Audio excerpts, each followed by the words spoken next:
ultimate lubricant. Mortis. What's up, guys? It's Fredo Gaspo, and I use RSR suspension on all my drift cars. I love RSR. Iyo RSR Ichiban.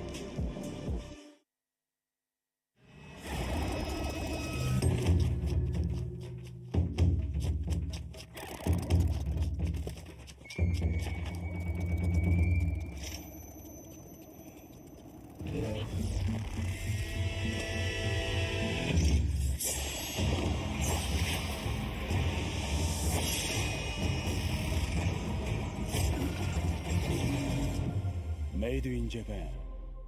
Breed.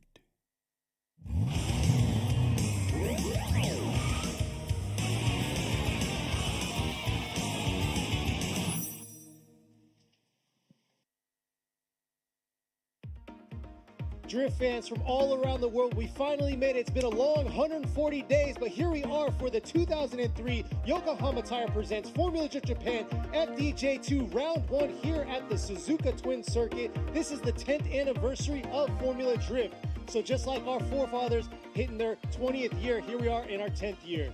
さあ皆様、2023年横浜タイヤプレゼンツフォーミュラドリフトジャパン FDJ2 ラウンド1、ここ鈴鹿ツインサーキットからお届けいたします。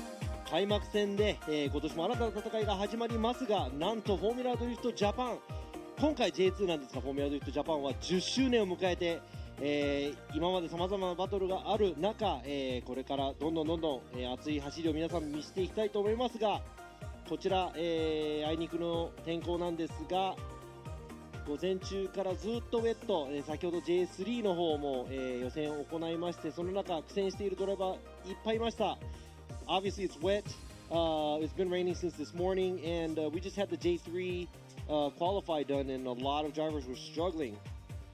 さあご覧の通りね、雨が降っていますが、こちら私ですね、今回もジャッジの一人、そして実況させていただきますラビー西田と申します。 Yeah!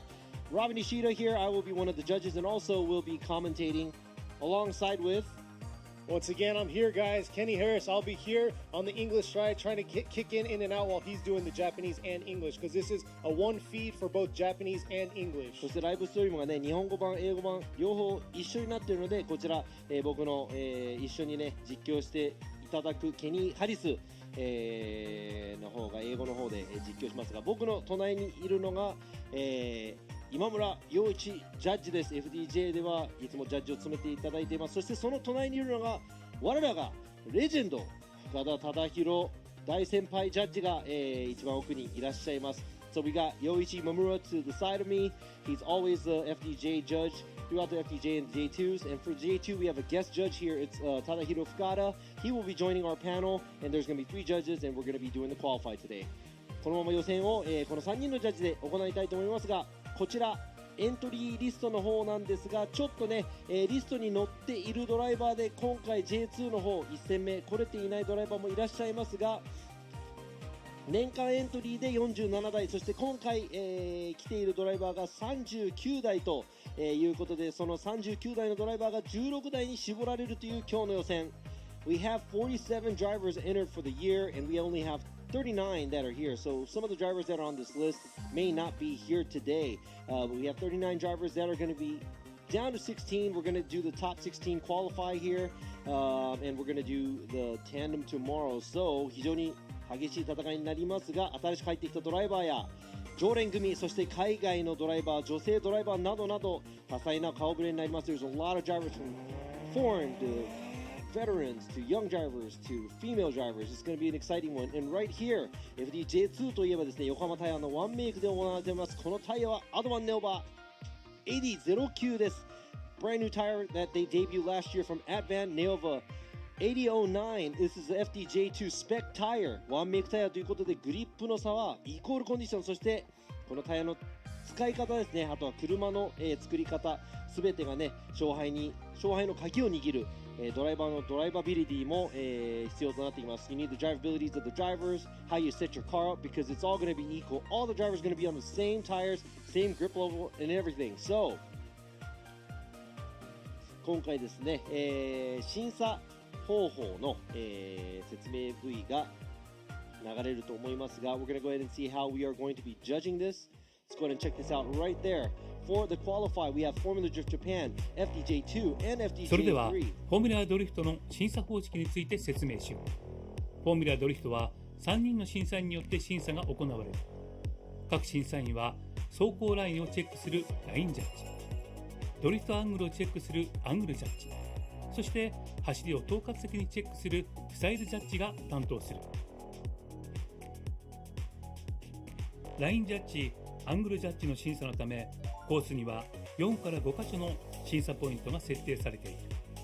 設定されているのは主にコーナークリップ付近、ポイントとゾーン、コースによってはタッチ&ゴーがあり、この4から5カ所の審査ポイントでマシンの挙動がチェックされる。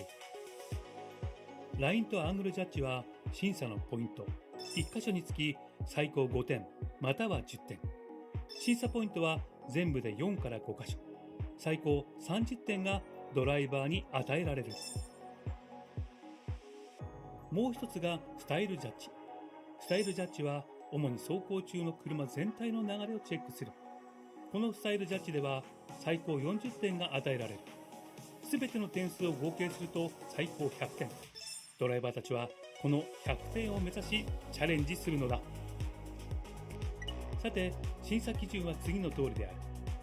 ラインジャッジでは審査ポイントで確実にクリップについているかが重要。クリップから離れていくに従い得点は下がってしまう。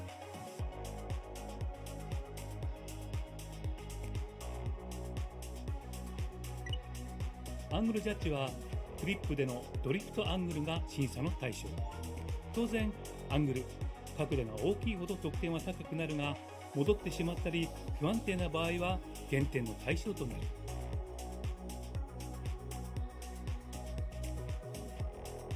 そしてスタイルジャッジ、スピード、スムーズさ、迫力、またドライビングから感じられるコミットメント、パッションもスタイルジャッジにおいて重要な要素である。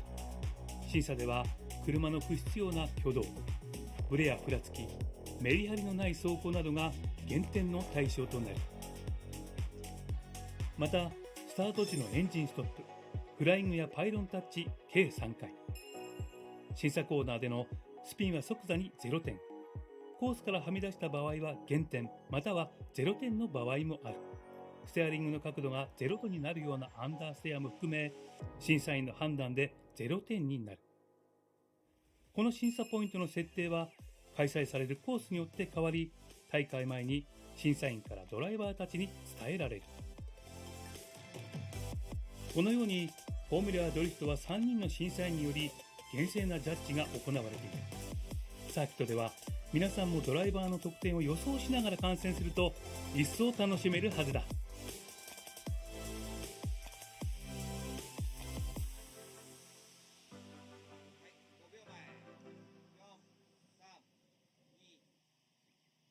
今の V はすごくわかりやすい。That was very easy to understand here. Let's go ahead and go over the track layout we have today. 今日のこのコースのちょっと、説明させていただきたいと思いますが、このスタート地点からまっすぐ伸びる、ストレート全開で来ていただいて、振り出しアウトゾーン右側のちょっと手前に振り出しコーンがあります。そこでもう、車を横に向けなくてはなりません。アウトゾーン1が右側、そしてその奥深くアウトゾーン2が、そのまま続きます。アウトゾーン2を過ぎた後に振り返してアウトゾーン3左側に回り込んでいく感じなんですが、このゾーンちょっとトリッキーなのはこのラインからタッチ&ゴーまでが結構長いストレートなので、ドリフト状態を浅くしても、なるだけまっすぐ走ってはいけないという難しい部分、そしてタッチ&ゴーを過ぎた後に、振り返して最後に右側にアウトゾーン4が、待ち構えフィニッシュラインを越えてスピンをしない状態でフィニッシュ、していかなきゃいけないコースなんですが、Looking at the track, you got outside zone 1 and 2 on the right side. Do a transition. There's an outside zone 3, which where it's going to be really hard is where you're leaving outside zone 3. You have to kind of shallow up because of the straightaway, going all the way to the touch and go on the left side, and do another transition and finishing off the track on the right side with the outside zone and making sure not to straighten before the finish line and or spinning out through the finish line. ということでですね、That video was actually really, I wish I had time to translate all that, but that was a really good video of the explanation of what we're looking for as judges. ジャッジとしてね、何を探しているかっていうのをすごく分かりやすいビデオでした。85ポイントを取った山下選手の2本目。So here he is. I believe he's tied right now for the first qualified run. Let's see how he's going to rip here. Took out both pylons at outer zone 1. And here he is, deep into outer zone 3. Now he's laying a smoke trail here with his VR-powered 180SX, ripping into outer zone 4. And able to carry it all the way out there. さあ、ただいま流れた V は、去年の、山田選手の、単走優勝の走り、86ポイントでしたが、ちょっとね、タッチ&ゴーの部分もちょっとアウトに寄っていればっていう部分がありましたが、100点を取るのが目標なんですが、この中で一番高い順位で、予選を通ることが、目標になると思います。It looked like he was a little shallow on the line, but he did manage an 86-point run at the touch and go area. He was a little more out. I'm pretty sure the score would have been a little higher, but he was the number one qualifier from here yet last year when it was dry. So hopefully all the drivers can put it together and do something just as what we just saw on the screen. Exactly. We'll see if Yamashita can come back out here and conquer that top qualifier run like he did last year. But 山下、さっきごめんなさい、山下選手。すいません、山田って言っちゃった。I say Yamada. Oh, my bad. It's all good. はい。But with that being said, last year we had our top finishers were all R32. So we'll see how it's going to go this year. We got a new pack out here, new vehicles, and we got our brand new vehicle coming up, about to start us off here. But till then, let it get his tires warmed up, ready to go. But yeah, just like last year, we finished off at Fuji with FDJ2, and here we are this year, 2023, coming in, starting off with FDJ2, and then next week we'll be right back here for the pros.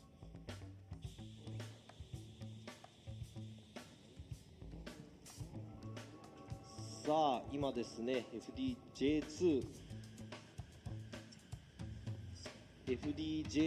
の、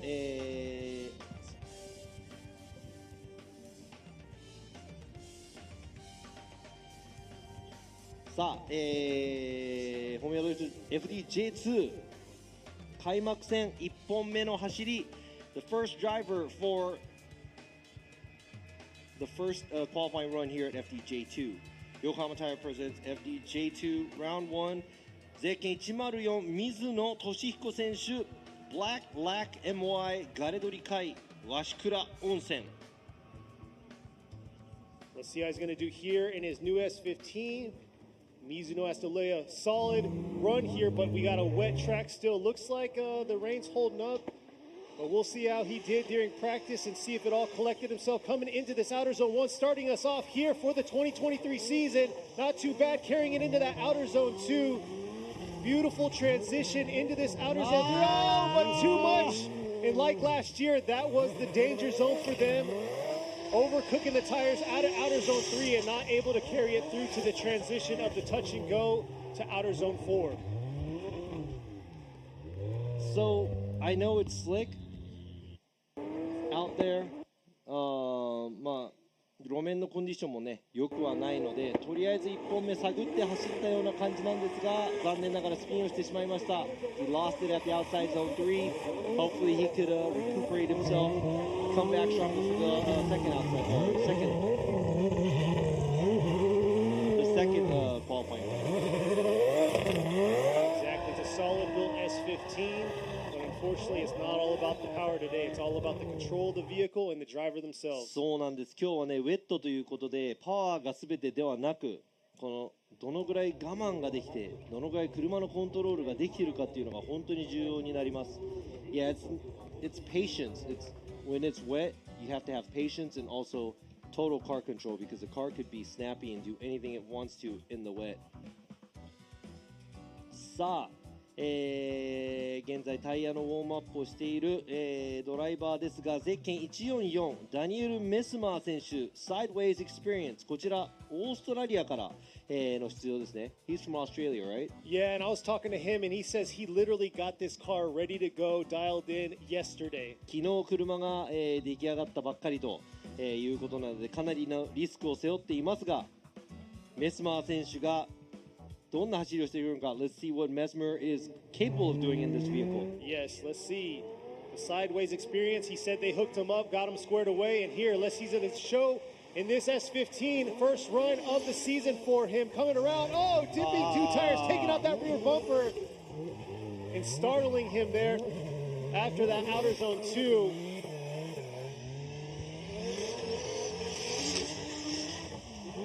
Very unfortunate on that first qualify run for him, but he's definitely coming out here hot, heavy, and ready to go. まあ皆さんね、コースの方、今日の練習の時とちょっとウェット度合いっていうかヘビーウェットだったのかな、練習の時は。Looks like during practice it was a lot more heavier and it was heavy rain. Looks like it's lightened up a little bit, but he is sliding off the track at both of the outside zones right here, 2 and 3, アウトゾーン2、3。タッチアンドゴーの前もですね、ちょっとコース幅が足りないぐらい、車がアウトの方に行ってしまいましたが、まあ、今回、1本目で0点という形になりましたが、2本目なんとか頑張って走ってもらいたいと思います。Better luck for Mesmer for his second run. That's an incomplete for his first run.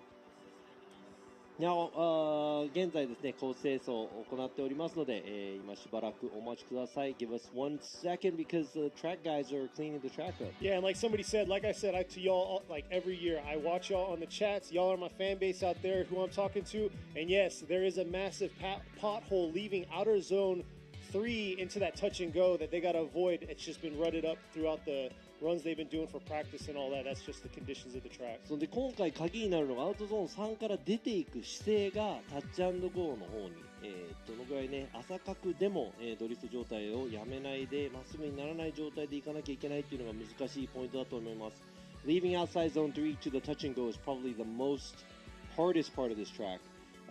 Because you have to maintain drift, not straighten completely. And we allow the vehicle being shallower, but we don't want to see the steering to be straight or cut back in to reinitiate. It has to have a slight counter steer.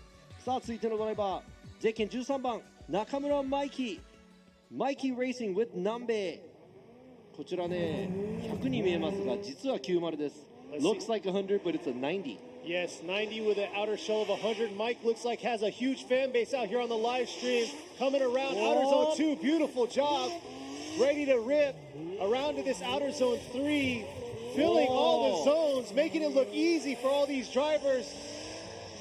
Nice job into this touch and go, the hardest part of the track right there. Coming back around to this outer zone 4, and I gotta say, that's probably the best run we've seen all day for practice on. いや、今日はね、練習からして、J3 の走り、そして、まあ、J2 の予選ちょっと始まったばっかなんですが、かなりいい走りでした。このウェットの中、車のコントロール、ちゃんとできてます。そして、先ほどもなんかちょっとエンジンが不調ということで、言っていましたが、He said his motor is dying pretty much, so he is just picking up what he has, and obviously he's doing a great job. Yeah, he definitely had total control of the car throughout the track. A lot of these guys have been overcooking their tires and over-rotating, and you can see right there he did a beautiful job. We'll see what the judges have to say for him. Oh, there you go. That cloud of smoke, I think that's from his motor pretty much. 今のね、これちょっと白煙がブワーッと、なんかエンジンがやばい。でも、得点が入ってるので、he's got a score. He said he's going to swap his motor tonight.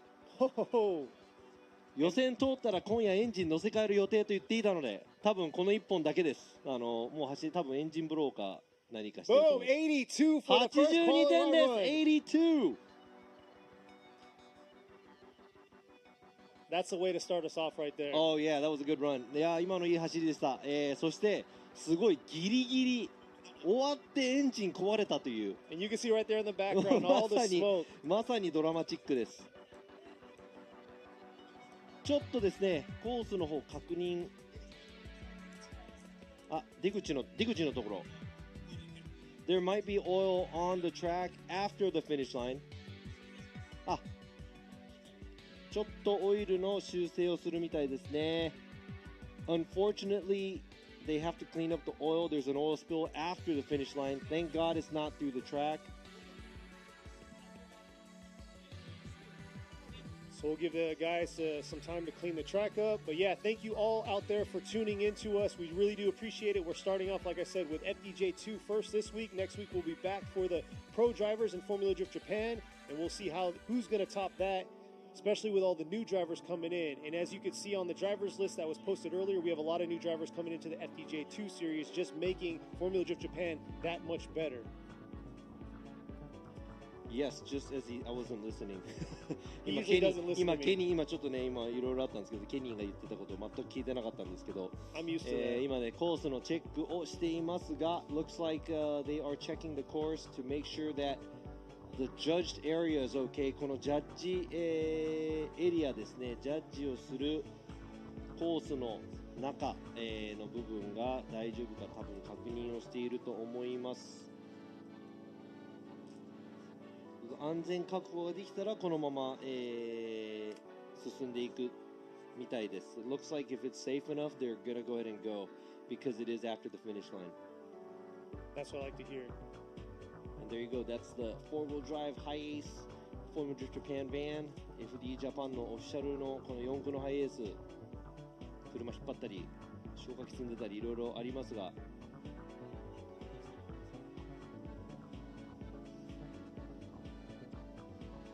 さあ先ほどの、中村真希選手の、走行なんですが82点ということで去年の86点が最高ポイント。その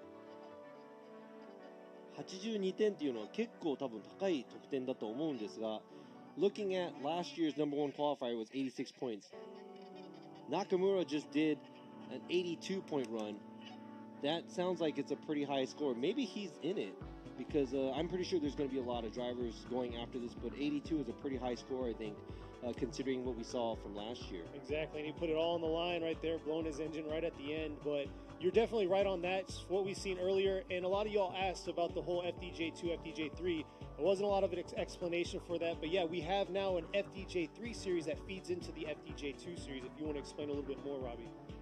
そうなんですね、ちょっとね説明まだしていなかったんですが先ほどからちょっと FDJ3 の話もしていたんですが FDJ2 そして FDJ3 と、アメリカでいうとプロアムの、カテゴリーが J2 のすぐ下に、できました今年。そしてそれも、ワンメイクタイヤ今回のね FDJ2 もそうなんですがワンメイクタイヤで横浜タイヤの AD09 を履いています。そして J3 の方はねまた横浜タイヤの、アドバン、アペックス V601 を使って、の走行です。現在、コースをコントロールしている高橋さんが、コース清掃の皆さんとちょっとお話をしていますがお話しています。Looks like they're contemplating to see what's going to happen to the track, if they're going to do this or what. Let's just, if we're going to do it, let's do it. If not, let's go ahead and move on. So, Robbie, you did a good job explaining that in Japanese. Oh, I did? But as for the live members out there that want to know more about FDJ3, what do you have for them? Oh, did I say that in Japanese? You said everything. Oh, see, my he's God, so look caught at this. up. All right, so we got FDJ2. FDJ3 is pretty much the pro-am of FDJ. We got, Formula Drift Japan, then we got FDJ2, then we got FDJ3. It's a category below the J2.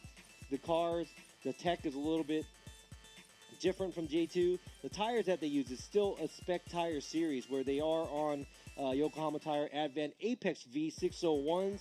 All the drivers are on the same tire, so it's going to be the equal condition. Everybody's going to be same grip level, so it's going to be about car setup and drivability. And here we have FDJ2, which this is also a spec tire series. It's Yokohama Advent 8009s. All the drivers are on the same tires. And there are some drivers that are in Formula Drift Japan that are on the same tires here, 8009s. Exactly, and performing very well. But we'll see how they're going to perform next weekend for that. Yeah, as you guys know, I just had a brain fart. いや今ね、英語で説明しようとしてたんですね。FDJ3 のことをね、英語で自分が言ってたと思ってたのに、実は日本語で話してたっていうのをね、指摘を受けまして、今英語でまた言い直したんですが、現在このコース、ちょっと何もこちら情報が来ていないのでわからないのですが、Hey, since we got some time, if y'all tuned into FD's first round in Long Beach, y'all saw Robbie on the mic. So how was it for you going back into the US and enjoying that? そうなんです。今年からね、自分も、一昨日かな、先週末フォーミュラドリフト USA のロングビーチが行われまして、今年からフォーミュラドリフト USA のジャッジの方も務めさせていただいているんですが、やはりね、壁が多いから、危ない感じの走りだったんですが、やっぱりね、その最高峰の走りちょっと見てこれたのでね、それを頭に焼き付けて、このジャパンのジャッジもね、どんどんもっと厳しく、やっていきたいと思っているんですが、looking at judging in the U.S. and also coming back, knowing the style and how dangerous it is driving around the walls and stuff like that, bringing that mindset back here, I would like to judge the drivers harshly. Harshly. Nice. ね、という感じなんですが、現在コースの方をもう説明が全くない状態です。さあ、今回ねちょっと時間があるので新しくエントリーしたドライバーちょっと見ていきたいと思います。Let's go ahead and check out the new drivers that are entered this year.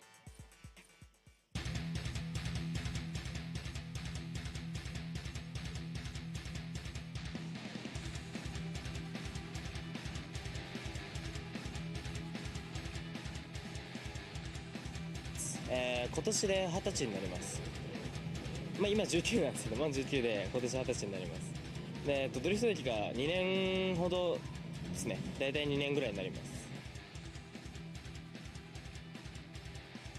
で、FDJ2 にエントリーした理由は、僕も去年 MSC チャレンジの、シリーズチャンピオンを取ってるので、一応 J1 のライセンスは発行されているんですけども、まだちょっと経験が足りないなと思って、FDJ2 の方にもう一度去年に引き続きエントリーしました。目標は今年 FDJ2 で、ランキング上位で終えることです。まだドリフト歴2年と浅いし若いしまだまだ下手くそですが、頑張っていきますので応援よろしくお願いいたします。ということで若い、ドライバーが新しくエントリーしてきましたが He is 19, that's Hoshi、driving the Cusco、86 this year、and he's 19 going to 20. He's been only driving for 2 years, but he is the MSC champ. He does have his J1 license, but he wants to gain more experience driving in FDJ2. So he would like to finish high in the rankings here at FDJ2 this year, and that's going to be his goal. And he said, I've only been driving for 2 years, and I may not be good, but please cheer me on. So, hey, I'm all open about, getting to see a lot of younger drivers. いや、若いドライバーが入ってくるっていうのはすごく、いいことなのでね、ぜひぜひ星選手にも、今年 J2 の方で揉まれて、頑張ってもらいたいなと思いますが。Didn't have my mic on. Yeah, that's huge though. Going from the MSC series, trying to go all the way back, going up to the Pro Series is huge jump. So that's smart of him to take this smaller leap into FDJ2. そうなんですね。MSC の方から FDJ に上がるのがちょっとやっぱり、なんていうの、ちょっと上り坂がきついかもしれないので、J2 で経験を得て J1 に上るっていうのもね、すごく、いい作戦だなと思います。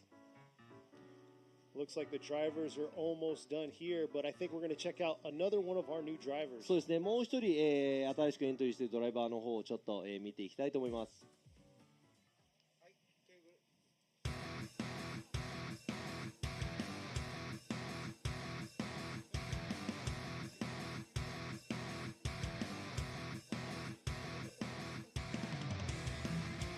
深田いつきです。19歳です。ドリフト歴は2年ぐらいかな。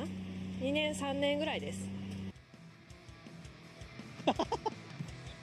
出たいなとずっと思ってて、去年の年末の12月にあった日光での MSC の、エキスパートクラスに参戦させていただいたんですけど、その時に5位に入賞できて権利を獲得できたので、今年、シリーズフル参戦させていただくことになりました。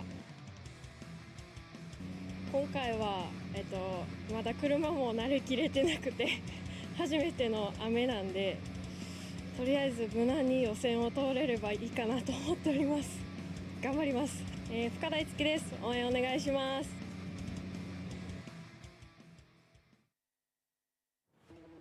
Hey, that's his daughter. この人の娘さんなんですけど、名前を見て分かったんですが、19歳の、深田樹選手。She's 19 years old. It's Itsuki Fukada. She was able to drive at the MSC last year, which is the Pro-Am series that we had until last year. She came in 5th. She got her J2, FDJ2 license, and she decided to drive the full series. She's been drifting for, she said, maybe about 2 to 3 years. And earlier I laughed because somebody said 2 to 3. That's a big difference because that's a whole year. But she said she's not used to the car yet, and this is the first time she's going to be driving in the wet with this car. So she said, hopefully her goal is to, try to qualify. And she said, please, guys, cheer me on.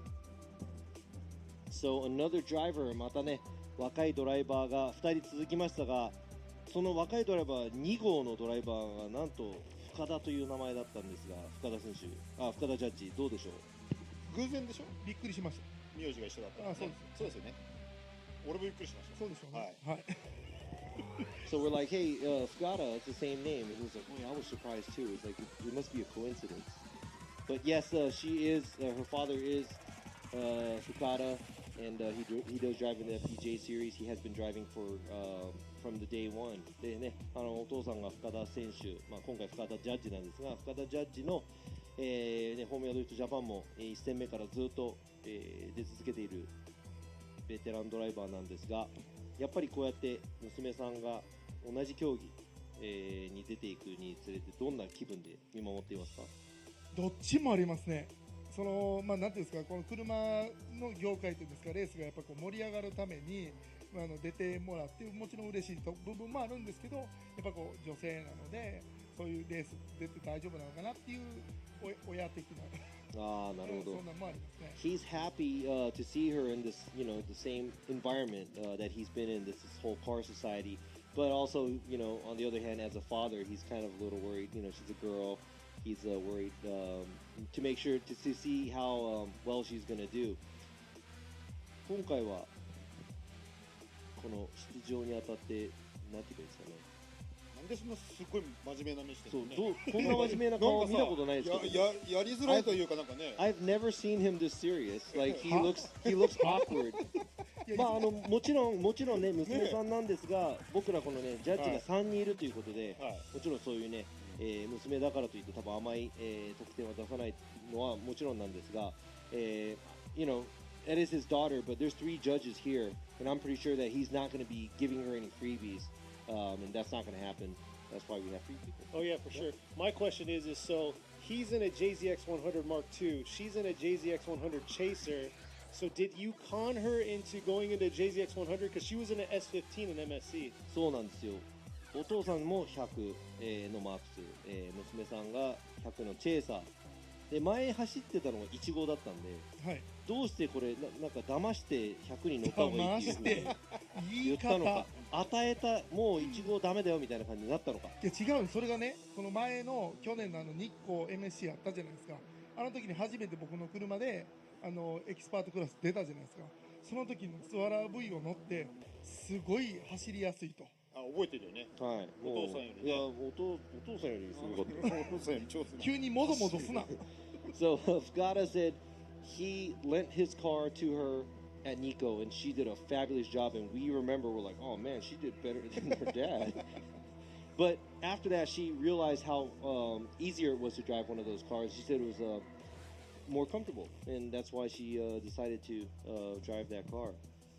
で、今村ジャッジもなんていうんですか、どんどんこうやって若いドライバーが参戦してきているんですが、もちろん J1 の方でも10代前半のドライバーもいれば、10代後半のドライバーもいますが、この先やっぱり増えていくと思いますか？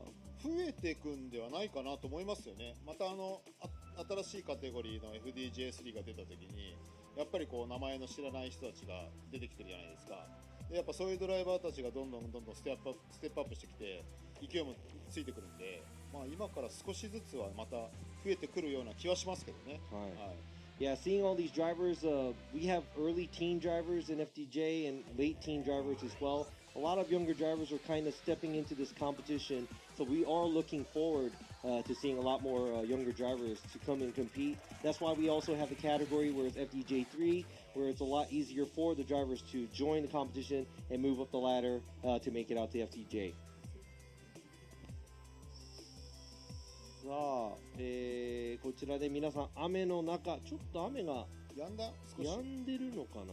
ちょっとよあ、ちょっと降ってる、小降り程度かな。Looks like it's drizzling. The rain's not that hard.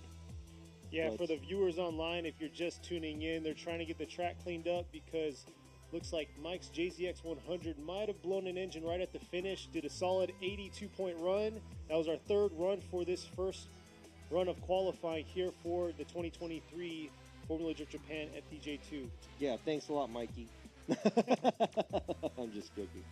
今ね、今、からご覧になっている皆さんどうなっているかというと、このコース清掃、行っています。先ほどね、中村選手の車、1本走り終えたんですが、途中でちょっとオイルを巻き始めた、エンジンがちょっとね、ダメになってしまったみたいなんですが、まあ、走行終わったんで、得点が入っていますが、それのちょっと後片付けなんで、これはもうすべて中村選手のせいということで。中村選手のせいですもうかれこれ20分以上押してますからね、ちょっと本人非常読んで、ね、非常にタイムスケジュール的に結構厳しい状況になってますけど、そうですね、こちら、先ほどの中村選手の走り、we're worried about the time schedule, but here is Mikey's run, which landed in 82. Look at this, right on the outside line, right on the edge, アウトゾーンも、綺麗にアウトギリギリで走っていました。そしてここでちょっとですね、角度が浅くなりましたが、タッチアンドゴーの方ちょっとだけ、余っているぐらいなのかな。そしてアウトゾーン、最後のアウトゾーンも、アウトギリ、ここですね、ここら辺でもこの白煙が出始めた、もうエンジンがちょっと、エンジンブローしたんじゃないかなと思いますが、looks like where it started to smoke, that's where probably blew the motor. So I'm pretty sure he's gonna scramble to go and try to do a swap today. Hopefully, if he does make it into the top 16. まだね、予選も3台しか走ってないので、we've only had 3 runs since we started qualifying. We're stuck cleaning up the oil right now. 3本走った後にね、このオイルの処理を、しているんですが、その間にもどんどんと多分ね、コースのコンディションが変わっていってると思うんですけど、looks like the track condition is changing as we're speaking because it's not as wet as earlier. This is going to be a tough one for the drivers. Yeah, the conditions earlier, we had puddles going all the way through that start stretch to outer zone 1, and then right out of outer zone 3, you saw a puddle or stream going down into the inside of the track. So definitely the conditions are changing, which is going to be very interesting on how these drivers are going to adjust themselves from practice in the rain to this condition that they're in now. これはすごく、この後走るドライバーたちにすごく、ちょっとなんていうんですかね、過酷だなと思ったのが、着々とこのね、掃除をしている中、この雨の降りも変わってきているので、どれだけこれが今後走るドライバーたちの影響になるのか、グリップするしない部分、コースで多分変わっていくんじゃないかなと思うんですが、やっぱりこの雨の、鈴鹿も毎年雨なような気がするんですが、雨の鈴鹿の、このコンディションの変化っていうのはドライバーとしては、どう思いますか？これね、こう待ってるじゃないですか。もうね、すごいこう中途半端なこの路面状況ってやっぱり一番嫌なので、もうどっちかにしてってこう変な焦りが出ちゃうんですよね。もう例えばですよ、このハーフウェットになっちゃうよりはもう完全に晴れちゃうかウェットのままかっていうのをずっと拝むばかりですね。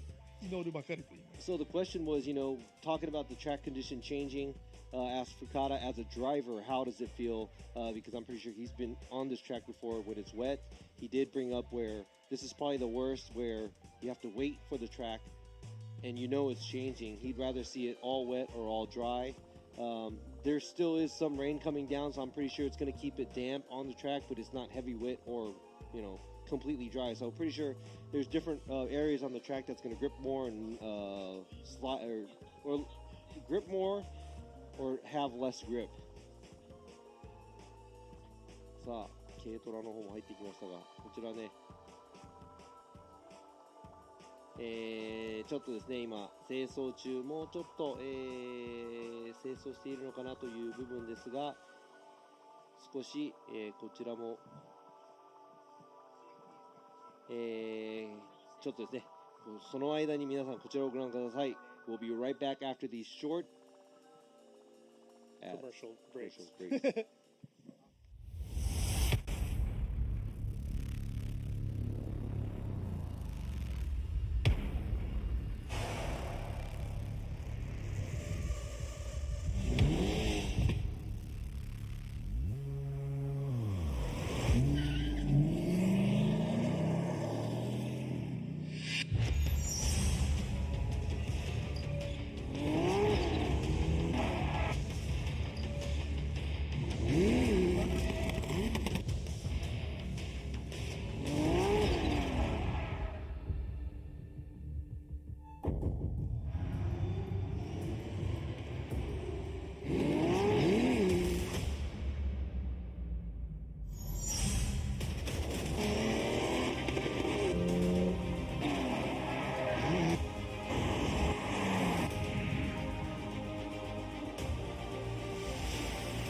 Ultimate lubricant.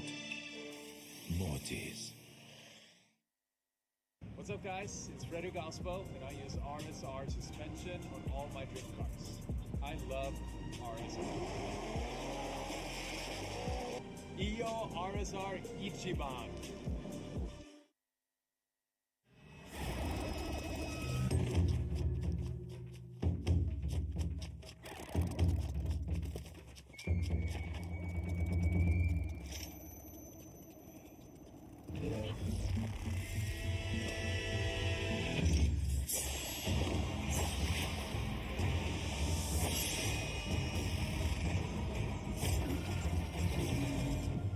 Made in Japan. Breed.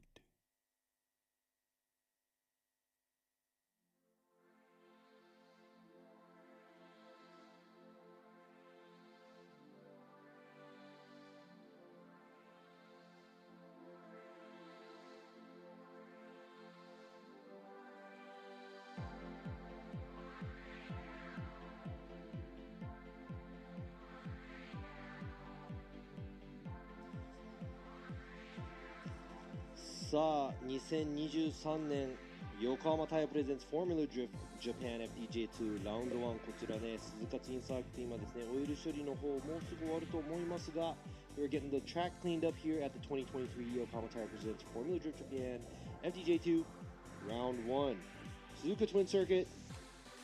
Seems like it's always wet here, but hopefully tomorrow it's going to be dry. いつもなんかねウェットな気がしますが明日は多分ドライになると思います。It's usually a 60-40 spin on that for every event we go to, so that's what I usually expect, but hopefully, you know, I'm not going to talk about tomorrow. We're going to let tomorrow do its thing, but I'm having positive thoughts. そうなんですね、まあ、ポジティブな考えでいたいんですが、まあ、ケニーの方もね、今までの FDJ のラウンドすべて見ると、まあ、4割は雨だったんじゃないかなっていうのがあるんですが、今年はすべて晴れになってほしいと思います。Hopefully it's going to be dry for all the rounds for the rest of the year. Oh yeah, I know exactly. So it's interesting because this year we're not ending at Fuji like we've done the last 3 years. Yes, you're we're actually right. going to have Fuji halfway through, and if you're in the area, you got to hit up Fuji because we're going to have an insane car meet showing up, some insane people coming out there. So そうなんです。いつも去年はね富士が最終戦だったんですが、今年は富士が3ラウンド目ぐらいかな、大宮ドリフトジャパン、そしてカーショーもあります。車がすごく集まるみたいなんでね、近くにいる方はぜひ足を運んでドリフト、ドライだといいな、煙とこのタイヤスモークと迫力を、感じながら、カーショーの方も楽しんでもらいたいなと思います。I want everybody to come out.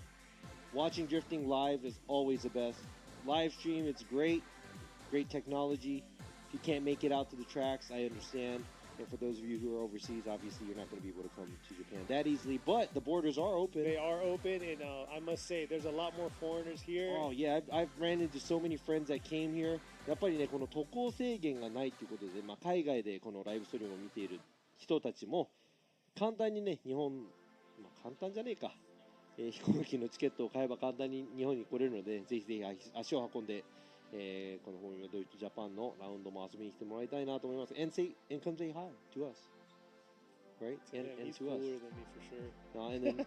And there you go. We got Yoshi over there helping us out this time. And right in front of him, we got Fukada, the other judge, Imamura out there right now. I don't know what he's doing. So here we are. And hey, is this going to be your last year with us? I know a lot of y'all said whenever I opened up this round, you guys were like, "What is that, Kenny? Is he They're still like, oh, here? we don't want, we we don't want guy. Kenny.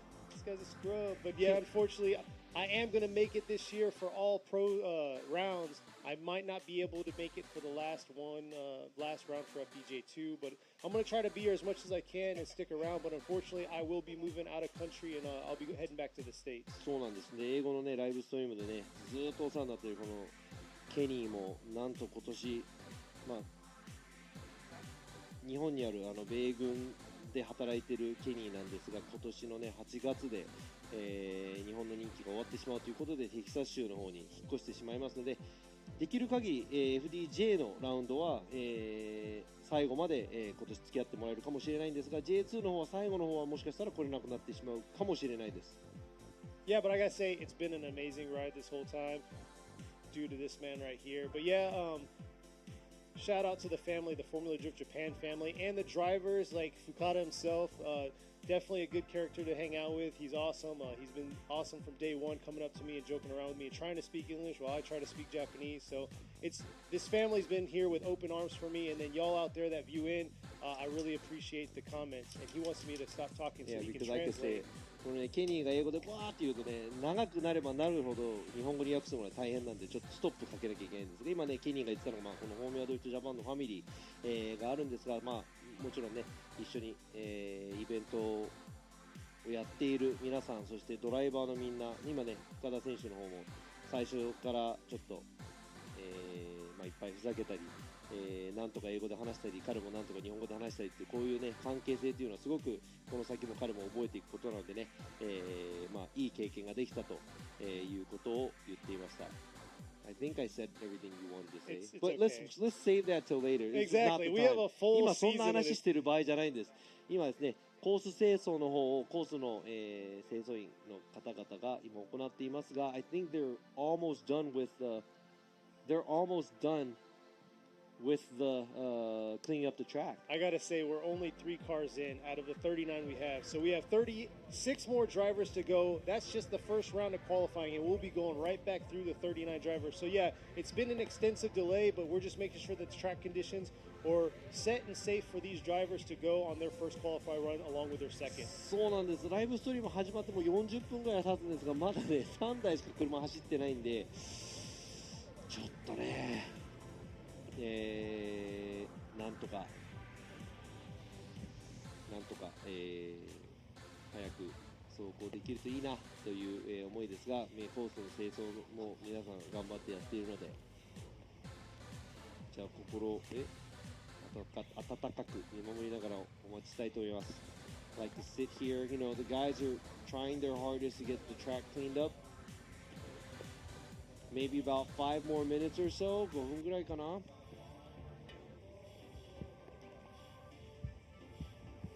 ということで、まだコースの方清掃しているんですが、ちょっとライブストリームのね、コメントの方見ていきたいと思います。I want to go ahead and check out the chats on the live stream. Oh, I'm sorry. Actually, we're going to go to a quick video. ちょっとね、皆さんこちらをご覧ください。浜田清文です。浜田清文です。今年39になります。ドリフト歴は、18から走ってるんで、21年目でございます。今回の目標はもちろんシリーズチャンピオンしっかりいきたいと思います。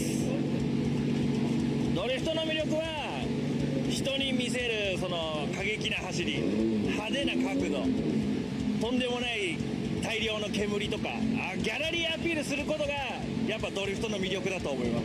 今日ちょっと雨なんですけど、まあ明日は追走でドライになりそうなので、ちょっと激しい走りができると思うんで、応援のほどよろしくお願いします。そう今ね、浜田選手のインタビューでしたが、That's Hamada there, very outgoing driver, very unlike the traditional Japanese style, very not so conservative, really nice guy, very fun to see. He's 39 years old. He said he's been drifting for 21 years. He said he is going for the championship this year at FDJ2, and he said he wants to show off his skills, and that's what drifting's all about. It's about hard angle, a lot of smoke, and appealing driving. So that's the drift style he wants to show. It is raining today, so he said he's looking forward to the tandem tomorrow. So he is, he already has his mindset where he's going to be making it into tomorrow's tandem. He said it's going to be dry, so he's going to drive really hard. So make sure you cheer him on. And with that being said, he actually took third last year here. He was the one of the R32s that podiumed last year here at Suzuka Twin Circuit, getting third place. そうなんですね。去年ですね、こう FDJ2 が、行われた時もなんかウェットだったり、乾いたりっていうコンディションだったんですが、その時 R32 のスカイラインが表彰台を3つ独占しました。そしてその中でも浜田選手、ここで去年3位になっているということで、ちょっと自信があるんじゃないかなと思いますが、like you said, he was third here, so he probably knows what to do to conquer this track. So I'm pretty sure he's going to be one of the guys to look out for tomorrow, today and tomorrow. Exactly, but he'll have to see because Yozo was the other one that podiumed. He got second, but unfortunately, Nagasawa, not unfortunate, he moved on to Pro Series, so that's not a threat for him. So he might have that top spot locked in if he could get a good qualify run and lock himself in the good part of the bracket. そうなんですね。去年のこの FDJ2 こちらで行われた時も与座選手そして長澤選手、両名が長澤選手は、J1 の方に、上がっていきました。なのでね、与座選手 Is Yoza here? Yes, he is. He's here, right? Yeah, yeah. そう与座選手もね、今回多分去年、表彰台立てたので、多分ここの攻略を分かっていると思います。ケニーいなくなっちゃうのHe's like, you're gonna go? You're gonna go away? いや、今までこう J2 の顔で言うとなんかケニーだった感じがすごくしてるし、 Yeah, you're like the face of J2, man. What's up with that? 僕もど That's ち true. ら I か was という here と from the start. あまり喋らずにケニーに任せっきりだったけど、ちょっと寂しいなと思って今。 Yeah, he said he's gonna miss you because he was kind of just thinking, you know, I just kick back here, I just let you do all the talking. Yeah. ケニーとは一緒に沖縄とか行ってね。そうですよね。Yeah, we went to Okinawa before. There's a lot of memories here. まあ多分ケニーの方もそのさっき言ったようにこのもちろんね、お仕事としてやっている傍らやっぱりこの、ホームヤドリフトという、まあジャッジの方もそうですし、ね、設営だったり、だいぶ手伝ってもらってますからね。そうですね、ライブストリームだったりいろんな方々が、一緒になってやっているイベントなのでね、関係性も3年ぐらい、Yes, this is the fourth year, yeah. 今年4年目なんでね、関係性も多分かなり深いところまで行ってると思うんですが、でもそのまま戻っちゃうの？もうまた来るの？テキサスの、基地に配属になるみたいですね。なるほどね。はい。You're gonna go to Texas, right? Yeah, I'll be heading to Texas. So 寂しいね。kind of north central Texas. いやケニーちょっと横にうるさいからいなくなるのも俺はもうせいせいしますよ。Bry's gonna cry. We already だいぶケニー he's gonna cry. 手伝ってもらってんのにね。僕ら。もう全然もうケニーも横でうるさいからもう。だって Yeah, it's like Kenny. Yeah, we don't need Kenny. Bye bye. Hey, he's mad. He's just mad because he drives at every event. The 8-hour drives. You know what I do? そうなんですよ。このね、各イベント僕ら自走で、向かってるんですけど、ね、そうですよね。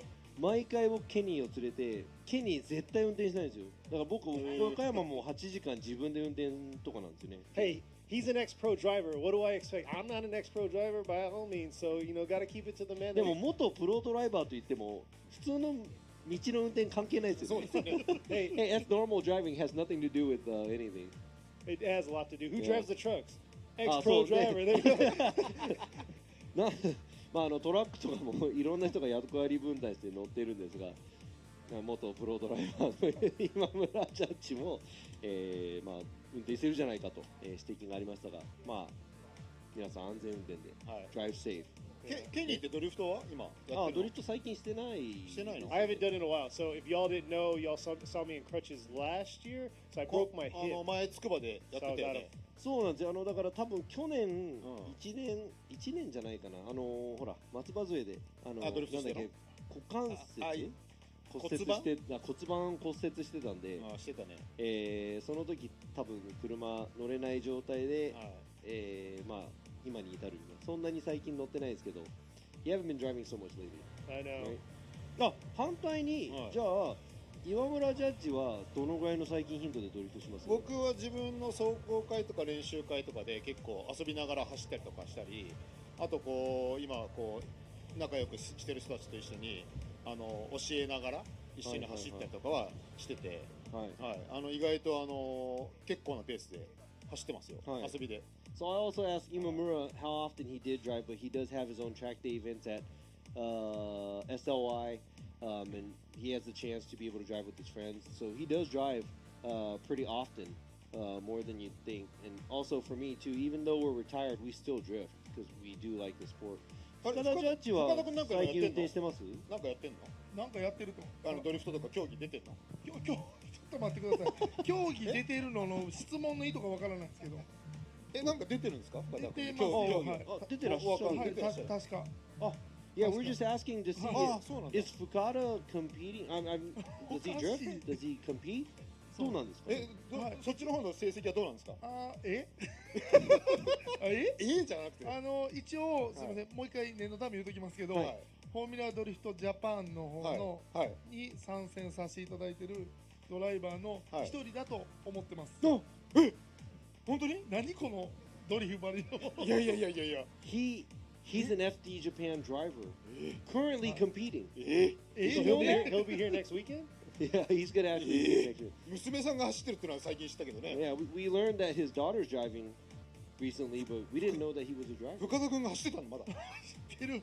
びっくりする。俺だけど FD のジャッジやってるけど見ないよあんまり。いやおかしい。普通に走ってる。の方ですもんね。いや俺もなんかね見てますけど、あんまりそんなにイメージはないよね。やめてもらっていいですか？僕もちょっとうろ覚えかな。うろ覚えのはずでもない。本当？はい。去年はちょっとすいません、いろいろ。ちなみに昨年のシリーズランキング何位だったんですか？出てないんだって。出てる。じゃあ昨年もうこれはね、昨年本当すいません。Imamura is giving him a really hard time right now. He's like, I don't really remember you out there. And he's like, what place were you last year, the year? Low blow right there, low blow. じゃあ去年、一昨年が良かったって言うから、じゃあ一昨年を聞いてあげましょう。一昨年のシリーズランキングは6位だったんです。マジ？一昨年一桁？ Last year, the year before last, he was 6th in the series. And Imamura is surprised. これ後で調べましょう。サプライズもおかしい。I'm gonna have to check that see if it's true. 驚きは。Fact check. 本当に？本当ですよ。いやだケニーだチェックって言ってるじゃん。Was he 6th? そう。でもちょっと去年はちょっと残念な成績だったんで。じゃあ去年の残念を一応聞いてみたいけど、去年の残念はシリーズ何だったんですか？32位です。32位です。カンニングですだって。32です。聞こえないですか？殴っていいですか？もうおかしい。We're asking him, see, he said, I didn't do so good last year, so he keeps bugging him. He's like, so what place were you last year? And he's not wanting to say. 去年は32位だったんです。He was 32nd. でも32位だと、US だと確かね、32位以内だったらライセンスが更新できるんですよ。はい。で、ちょっとジャパンと US だとちょっといろいろ勝手が違うんですけど、US の方だと、ジャパンの方だと40位まで。40位ですね。はい。Yeah, so in Japan, FD Japan, we have a lot more drivers that are competing in Formula Drift Japan compared to the US. I think there's, closer to 40 this year. It's like 38 drivers, I think. But I think you have to stay in the mix to keep your license. You just can't keep your license. You have to be 去 doing 年 good. 31でライセンスこう変えればよかったね。じゃあ、今年、エントリーしましたわ。しました。スポッターもおかしい。じゃあ今年もまた出るってこと？今年じゃあ来週もしかしてここ出る？またもしかして、はい、もしかしてまたしてた。Yeah, 出ます出ます。ただちょっと残念なことにまだ車ができない。Hey, are you 今略してるから。He's never gonna come back and guest judge. 出るんですって。そうですか。まあこのいじめを受けても深田ジャッジはもう二度と多分このパネルに立たないと思いますが。このいじめとか言って。いやいや負けないですよ。負けません。負けません。ということでですね、コースの方もまもなく再開になるか分かりませんけど、さっき5分って言ってもう10分ぐらい経ってるんで、これ今見てるギャラリーの皆さんも雨は止んでるんですか？お客さんだから傘差してますね。止んでますか？でも傘止んでますね。ほら止んでる方もいる。止んでる方もいるけど降ってる方もいるみたいな感じです。だけどだいぶ明るくなりましたね。でもね、水たまりを見るとちょっとだけポツポツなってる。ちょっともう少々お待ちください。皆さん立ってるのも大変だと思いますけど、もう少々で再開だと思いますのでお待ちください。はい。J3 の方いますか？僕チェックしてるんですけど、今ライブの中で言ってもちょっと分かんないかもしれないですけど、J3 の選手の方いますか？いますか？いますか？はい。ありがとうございますね。1名2名。ちゃんと勉強しましょうね、一緒に。偉い、頭下げて。Yeah, we're talking. 一人しかいないじゃないですか。We're talking to the people that are out here. It looks like it's still sprinkling, but asking to see, the J3 drivers. They didn't do so well for the qualify, so we asked them to stay back to kind of try to study to watch how the judging is happening and also how the FDJ2 drivers are doing. 終わりそうです。終わるのかな？あれ、お子様がちょうど1コーナーの内側で遊んでますよね。いいですね。いいですね。旗振って。There's kids out here as well, enjoying the drift. There you go, right there. おーい、見えるか？1コーナーでピンク色の旗振ってる方。子供たち、おーい。今ライブに映ってるぜ。ライブ映ってるぞ。今ね。おーい。おーい。お子様のライブに映ってるよ。知らねえよバカ野郎。遊んでるんだから。The kids are like, oh. ブリットのところお子様。映ってるよ、ブリットのとこ。新井さんの横のブリットの上のとこの。おーい。Trying to give ちょっと待っててね。もうちょっとだから。 for the audience here and all the kids out here. With that being said, for those of you out there, where y'all viewing in from? I see some of y'all 12:54 in the U.S. Brazilian flags. Let's see what time it is where y'all at. But yeah, we're trying to get this track cleaned up and ready to go. They're finishing the last part. The first portion of the track is ready and clean, but we're just trying to get right by the finish. なんて書いてんの？深田頑張れ。もうすごい。僕じゃない方ですね。いや違う。娘さんの方ですよ。深田頑張れ。Hey, look, they're saying it says "Go Fukada" on the flags. No, I'm just kidding. Go Fukada Judge って書いてあるね。深田ジャッジ来週頑張ってって書いてある。うわまあなんかいるんですね。Go 深田スピン。Wow。で今ライブストリームもねライブ配信なんですが、すごいノルウェー、イギリス、イタリア、ロングビーチ、カリフォルニア、カナダ、ブリスベン、オレゴン、滋賀県、カナダ、ブラジル、フィンランド、すごいフランス、マレーシア、ジョージア州、すごいところからいろんなところからライブストリーム配信を見ているので、もちろんね FDJ2 のドライバーはね、そのライブ配信の皆さんの前でね恥ずかしい走りできないですね。そうですね。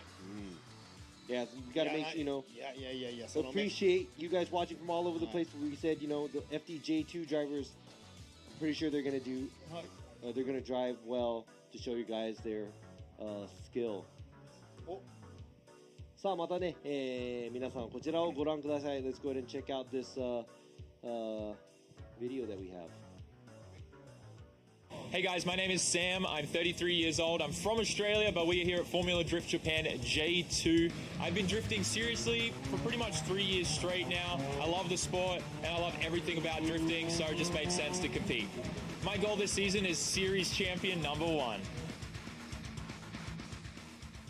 さあ今のですね、サム・ルーカス選手 YouTuber でねサミットというチャンネルがありますが、すごいです。フォロワーいっぱいいますが、オーストラリア、出身で現在33歳、ドリフト歴は多分3年ぐらい連続でやっているということなんですが、今回 FDJ2、今年はシリーズチャンピオンを、目標にして、参加しているみたいなんですが、やっぱりねこのスポーツが好きなので、もちろんこうやってね、競技に出たいなと思いながら、参加したということなので、ぜひ頑張っていただきたいと思います。このサムってどれぐらいドリフト歴あるんですか？でも今言ってたのが3年ぐらいって言ってたんで、はい、その割にすごく勢いありますよね。いや勢いありますね。やっぱりなんか昨年 J2 のスゴとかいい走りしてたもんね。いい走りしてましたね。ね。Yeah, looking at the 3 years or so that Sam's been driving, he looks like he was doing really well in Sugo. We still remember that. ね。なんか勢いがある走りしてて。やっぱりその車の作り方だったり練習方法だったりそういうのがあると、ドリフト歴って意外にもしかしたら関係ないかもしれないですよね。本当？10年間違った方法でやってる人と、ね、確かにね、2年最近はね、そうなんですよ。車が良かったり悪かったりいろいろあるじゃないですか。僕らの無駄な10年過ごしてきた人じゃないですか、多分。そうなんですよ。最初の多分10年あんまりいらない。斜めになったような86で車の進化がない10年間って多分ただ単にうちらが楽しかっただけだと思う。そうですよね。僕はすげえ覚えてるのがラビちゃんが斜めになってる僕なんかガチャガチャになってるような86で走ってたのを覚えてますけどね。平面って言ってそうですね、チームでボロい車でしたね。シンジ君たちと一緒にやってたじゃん。そうですね。ね、はい、走ってました。めちゃくちゃ柄悪いなと思ってたけどね。いやいやそんな。Robbie's early days they're talking about. Yeah, we're talking about the old school days. いや、僕もね、陽一くんって呼んでるんですけど、今村ジャッジ俺の1個上なんですよね。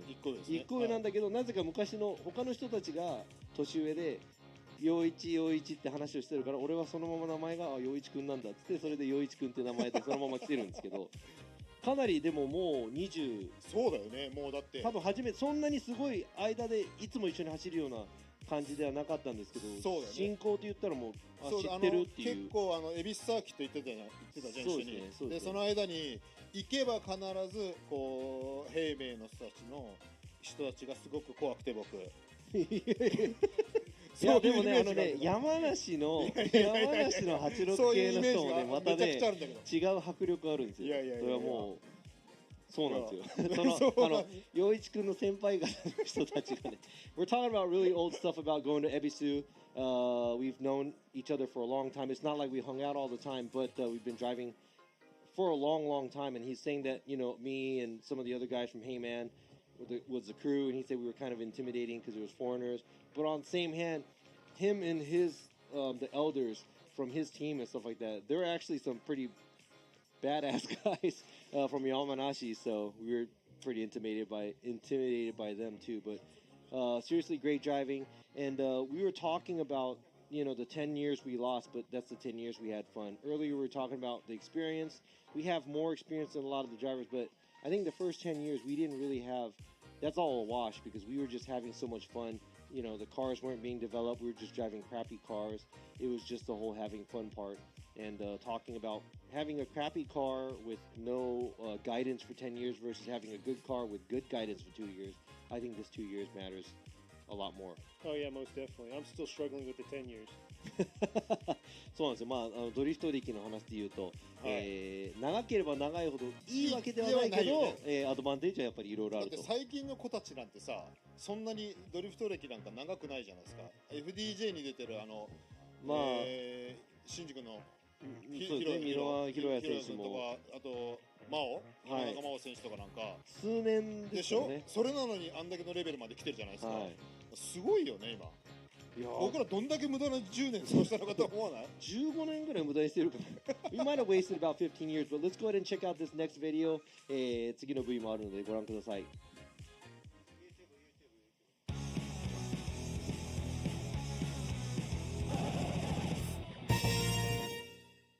皆さんこんにちは。フォーミュラドリフトジャパン公式 YouTube の始まりです。はい。今日は陽一さん。はい。YouTube。はい。スタッフがお邪魔して。よろしくお願いします。ちょっと今年の動向をお聞きしようかなと思いまして、今日はお邪魔しました。どんなことですか？FD ジャパンが。はい。今年はすごい変わると。そうですね。お聞きしまして。はい。はい。新しいカテゴリーとして、はい。まあ FDJ が一番上にあります。FDJ2 があって、はい、今年はさらに FDJ3 という新たなカテゴリーが3部構成で出来上がります。すごいですね。はい。まあ気になってる方も多いと思うんですけど、一体3とは何なのか、まずそこを教えてもらいたいんですけど。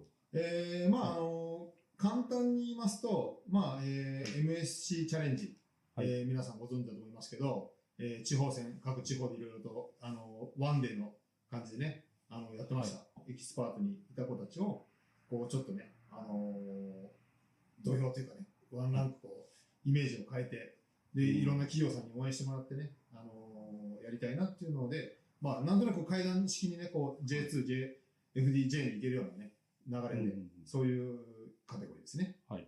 まあ、まあ、FD シリーズのその、一番ボトムに。そうですね。はい。上を目指す子には、ぴったりの大会ということですかね。はい。で、シリーズで開催すると。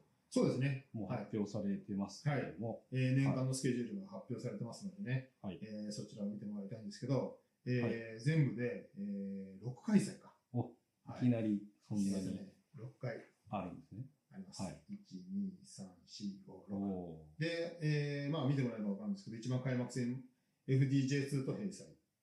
で、2戦目も FDJ2 と閉鎖ですね。はい、で、3戦目、4戦目も閉鎖で、で、最後、11月と、12月は、単独開催なんですけど、まあこれはね、オートポリス、レイクサイドコースね、茂原サーキットで。まあここワンデーなんですけど、基本的にこの閉鎖になった時は、2デーって言って、土曜日に予選やり、一緒です。土曜日に予選やって、で、その後に、日曜日、FDJ2 の、ベスト16の戦いと、FDJ3 のベスト16の戦いで優勝者を決めるっていう形ですね。はい。日曜日はもう本当に追走だけです。はい。一緒ですね。はい。じゃあ全く同じ内容で、2と3がそうですね。行われますね。あると。はい。予選、16、16と。そうですね。はい。分かれてやると。そうですね。土曜日は予選のみ、単走予選のみ。で、日曜日は、追走だけっていうことですね。はい。これじゃあ、早速、興味あるぜ、エントリーしようかなっていう方はどうしたらいいですか？まあ基本的にFDJ3 もライセンスの一応更新をしてもらおうということで、まあ今までの戦歴。まあただMSC チャレンジに出て、例えばエキスパートクラスで追走残ったことあるよ、16残ったことあるよという子たちは、まあ一応ライセンスの申請してもらって、まあ戦歴見て、まあライセンスを下ろすような形にはしてるんですけど、まあ先ほども言うように、裾をこう広げたいイベントなので、そんなに例えばライセンス的には、厳しくはしてないので、全員、どしどしね、ライセンスの更新してもらって、チャレンジしてもらいたいなっていうふうに思ってます。全く新しくやろうかなっていう人は？いや、だからそれでも、まあ、例えば、全くね、ビギナーみたいなことだったと、やっぱりね、ちょっとね、危ないところもあるんで、まあ一応ちょっとこうね、まあ、一度出てきてもらって見てもらってっていうのはあると思うんですけど、まあただ、本当にある程度走れるよ、ちょっと走れるよっていう形だったらね、どんどんね、その J2 にもね、自分も出たいんだって気持ちのある子はね、どんどんチャレンジしてもらいたいし、そういう、若い子たちをね、とにかく出やすいように。だからすごくエントリー費も安いし、はい、いいと思います。これじゃあ審査も、FD と2と一緒ですね。同じような。本格的だ。分けて、ラインもアングル、スタイルですね。で、まあもちろん、先ほど言うように FDJ2 と閉鎖でやるので、コースも、すべて一緒だし、もちろんね、ジャッジの仕方も、ゾーンも全く一緒なので、まあその辺がね、FDJ2 の選手のね、走りを見ながらまた、こう、刺激をもらいながらね、臨むっていうこともできるんじゃないかなと思いますけどね。すごく勉強になりそうですね。そうですね。はい。で、3の一つの、キーワードがタイヤ。はい。ということなんですけど。そうですね。はい、FDJ2 も、昨年、アドバン AD09、ネオでね、ワンメクタイで戦ったんですけど、はい、今年 FDJ3 もね、この、アドバンのね、アペックス。はい。で、もちろんこのタイヤもね、皆さんワンメイクなんでね、特にかく腕の差っていうのが僕は非常に面白いんじゃないかなと思ってて、そういうところが、FDJ3 もね、横浜プレゼンツ、横浜タイヤさんのね、協力のもとでね、非常にだからバックアップも非常に手厚いと思うんでね、どんどんそこでアピールしてもらえれば、今年も去年もね、そうでしたけど、やっぱりFDJ2 でね、活躍した子は、そのまま横浜タイヤさんのサポートを受けてね、FD の方に出るっていう可能性もありますんでね、ぜひね、そういうところをね、利用してもらいながらね、アピールしてもらいたいなっていうふうに思いますけどね。そういうところはすごく良さだと思います。はい。もうワンメイクタイヤでやるということですね。はい。そうです。はい。これはまた、事務局というか、MSC さんが、そうですね。口になって、うちのMSC の方から、管理して、で、今年、また、横の方にスケールコートを入れてね、こういう。はい。はい。やります。はい。ちなみにちょっと見せていいのかわかんないですけど、新しいステンシル。新しい。怒られちゃった。実はこういうものなんです。はい。そうなんですね。もう準備ができた。準備ができたので、はい。ぜひね、はい。また、じゃあ、MSC の、倉庫がタイヤだらけになるってことです。ぜひ、お手伝いお待ちします。シリーズの、ポイント制とかランキングっていうのはで、基本的に、シリーズでランキング、シリーズで戦いますよね。はい。年間先ほど言ったように、6戦で戦います。はい。で、上位15名、シリーズランキングの年間シリーズが終わった時の上位15名、シリーズポイント、上位15名は FDJ2 に上がる権利があります。はい。もちろんね、FDJ2 に飛び越して、うまい子たちなんか今出てる子たちもいますけど、一応FDJ3 から、年間シリーズランキングポイント15位までは、FDJ2 に出れますよっていう権利獲得ができます。15台はでかいですね。はい。一応そんな形で、どんどんね、下から押し上げていこうと思ってます。はい。普通の選手も。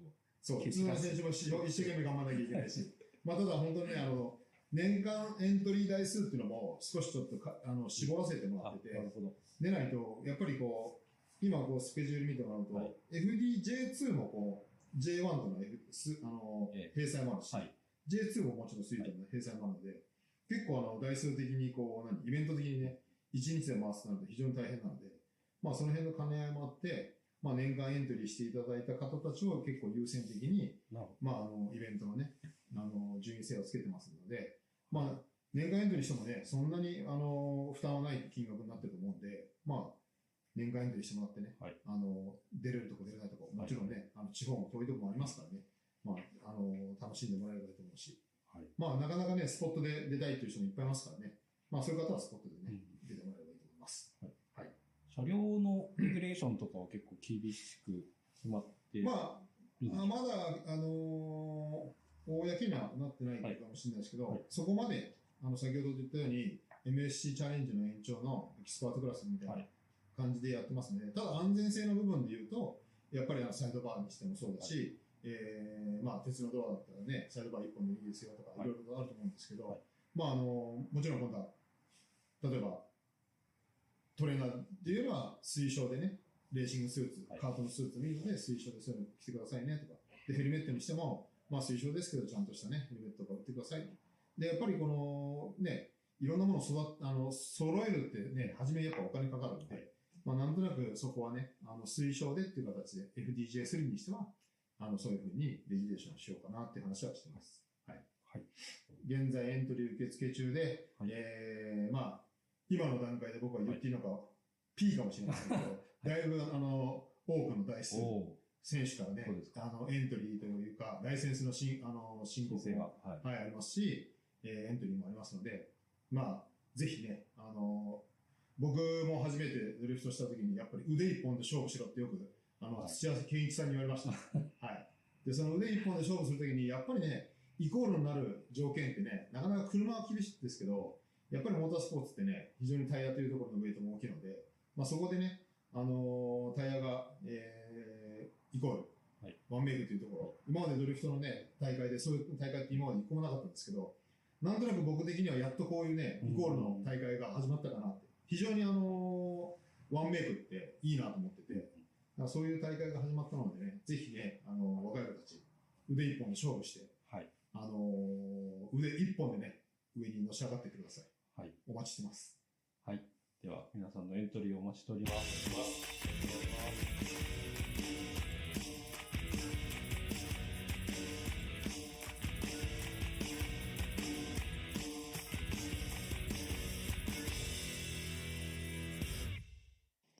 All right, there you go. That was FDJ Imamura explaining us about FDJ3 and how it's a spec tire series.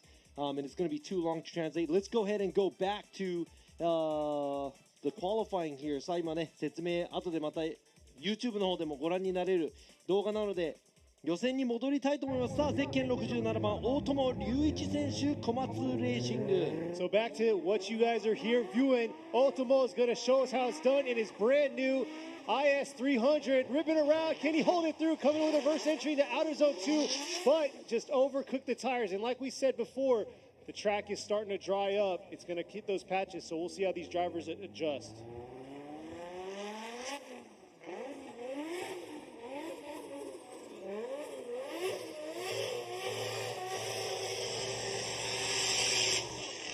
I know that's a brand new build for Otomo right here. He's on the rev limit really hard, but there you go right there. There's a patch right there. I'm going to go ahead and explain to everybody here. After the finish line, there's an oil spill, and I think we're going to have to look into it carefully. If the cars are spinning out after the finish line, we might have to give them a break.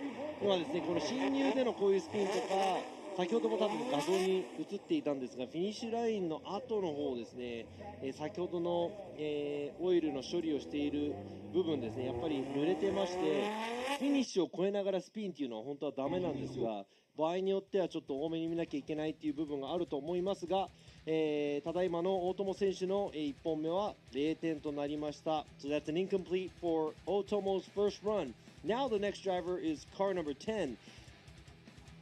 Kenichi Kai, D-like with Tetsujin. Kai Kenichi 選手、1本目です。See how Kai's going to do here. First qualified run for him. This is going to be our 5th overall for the first round here at FDJ2. There he is. Nice job through outer zone 1.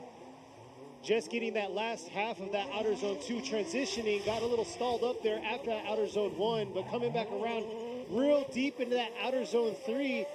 Not bad at all through that zone. But here he is. He has to carry it through. The touch and go right there and transition back around to this outer zone 4. Looks like he's going to get a run in the books. さあ角度的には、なかなかだったと思うんですが、ちょっとスタイルとラインの方は、他のジャッジが見ていると思います。こちら角度のつけ方ちょっと遅れ気味だったんですが、スパッとつけましたが、ちょっとアウトに車が絡むのを待っている形でした。 Looked like he went right to angle at the initiation, which is a good job, but he had to sit there and wait a little for the car to settle.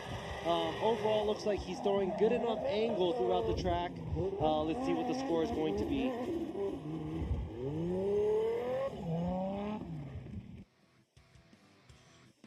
There you go, 70 for his first qualify run. カイ選手の1本目70ポイントです。さあ続いてのドライバーゼッケン34番斉藤翔選手、プロジェクトサツかな、Team SHS。さあ翔斉藤。Here he is in his JZX90. He was out here last year. He only competed, I believe, in one event. So we'll see if he's going to fill out this full event this year. But it looks like he's coming with the same heat like he did last year, podium him. Here he is, ripping in through outer zone 1. Nice job in outer zone 2, filling both outer zones 1 and 2 there. But here's that second half, the danger zone. He's coming around out of outer zone 3. Nice job. That is textbook right there, coming around through the touch and go. Just trying to carry the car through to that outer zone 4 with a strong finish. 今コントロール的にはね、ちょっと左ブレーキ使いすぎたんですが、タッチ&ゴーの前ですね。全体的にはコントロール、ちゃんとできていると思います。Looks like he was under total control of the car. Very impressive driving here. And I think we're getting so numb looking at all these incompletes. And when drivers like this lays down a pretty solid run like that, it's very impressive.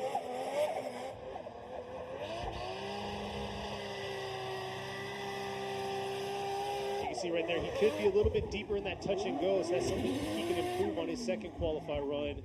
But let's see what these judges are going to give him for his first. There you go, 72 for his first qualify run. さあ、斉藤選手の1本目72ポイントです。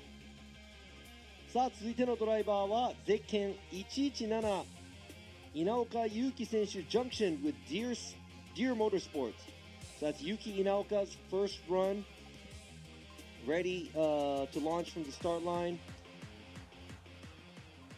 I think he is driving the R34 Skyline Coupe.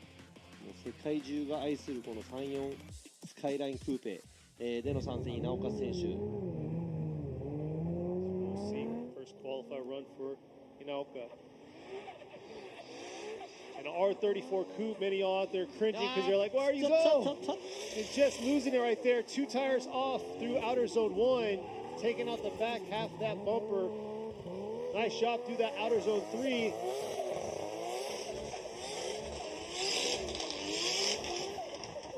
Trying to keep through, hold through that touch and go, transitioning around to that outer zone 4. Yeah, we're going to have to make that an incomplete. 今のね、多分0点になっちゃうと思います。この角度をつけたんですが、もうこれで追走になってたらもうちょっとついていく余地がないので、やはりまっすぐになりすぎて、しまいましたので、ちょっと2本目に期待したいと思います。残念ながら1本目0点。Yeah, it's going to be an incomplete for Inaoka. I like the way he went to the rate of angle was really nice if he could have kept it within the track. 今のもね、コースアウトして車が戻らなかったらどうなっているのかっていうのを本当に見たかったんですが、さあ続いてのドライバーゼッケン28番深田樹選手 Toto House Team Dunlop。さあこちら女性ドライバー It's a female driver and she's like the second generation or third generation drifter. Here we go in the JZX100 Chaser. Fukada coming up to the 321. Nice subtle approach to that 3-2-1 into that outer zone 1. Could have lived a little bit deeper into that outer zone 2, transitioning back around, but hesitating into this outer zone 3.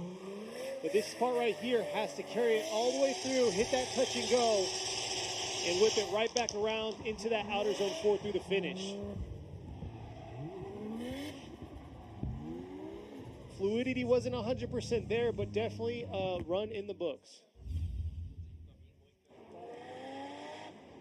さあちょっとリプレイを見ていきたいと思いますが、ちょっと、振り出し遅れ気味なのかなというところ、そして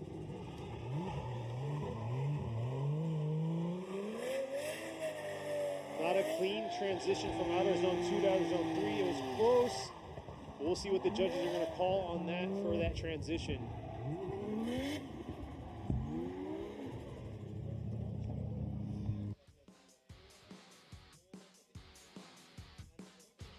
So we'll see one more replay on this, focusing on that transition from outer zone 2 to outer zone 3. Starting to get some points on the books for these qualify runs. This is the first qualify run for these drivers for the opening round, round 1 here for FDJ3.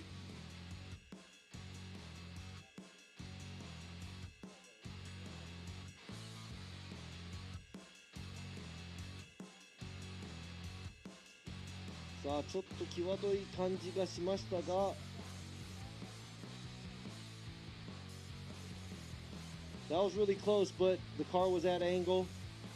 So we will have to score that.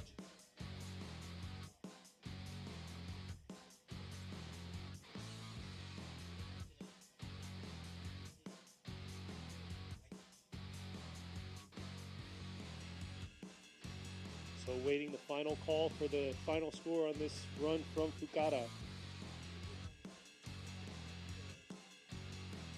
There you go, 63 for her first qualify run. さあ、深田選手の1本目63ポイントです。That's a 63、63ポイント。さあ続いてのドライバーです。ゼッケン320稲岡拓也選手 Vehicle Racing。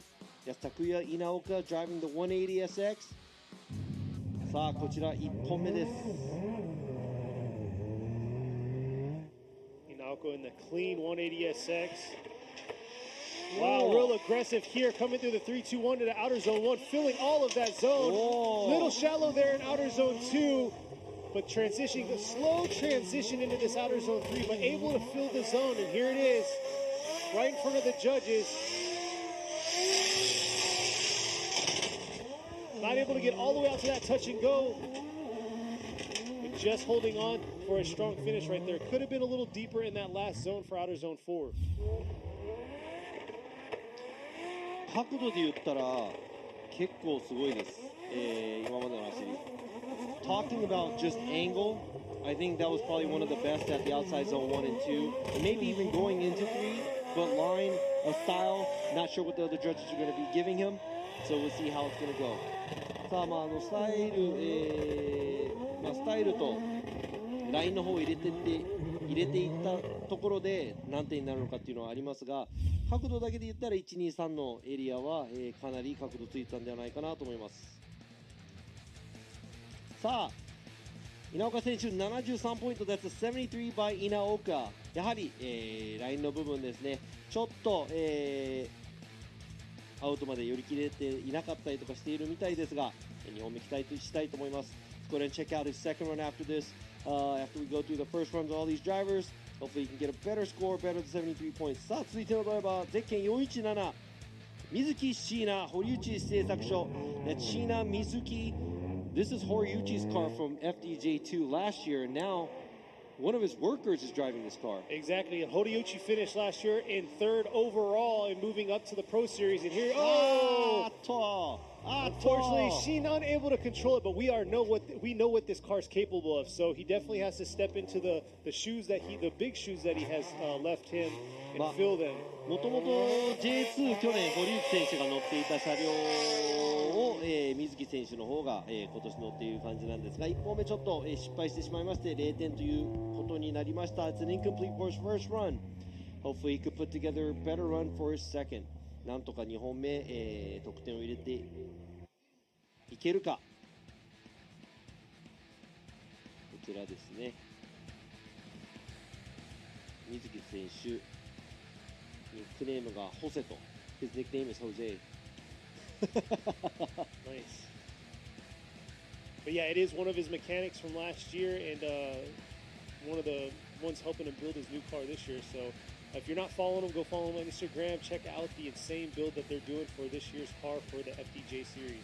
さあこちらも、若手ドライバーゼッケン131リュウマ選手 from Samurai Style Racing。 こちら珍しい、アリストです。 Alright, GS fans out there, it's an Aristo big body 2J 4-door.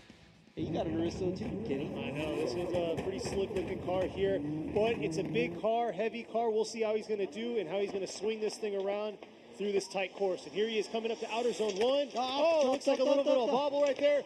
Coming in real hot, but able to hang on right on the edge of dipping 2 tires. And man, he came out to play. Unfortunately, real aggressive from the start.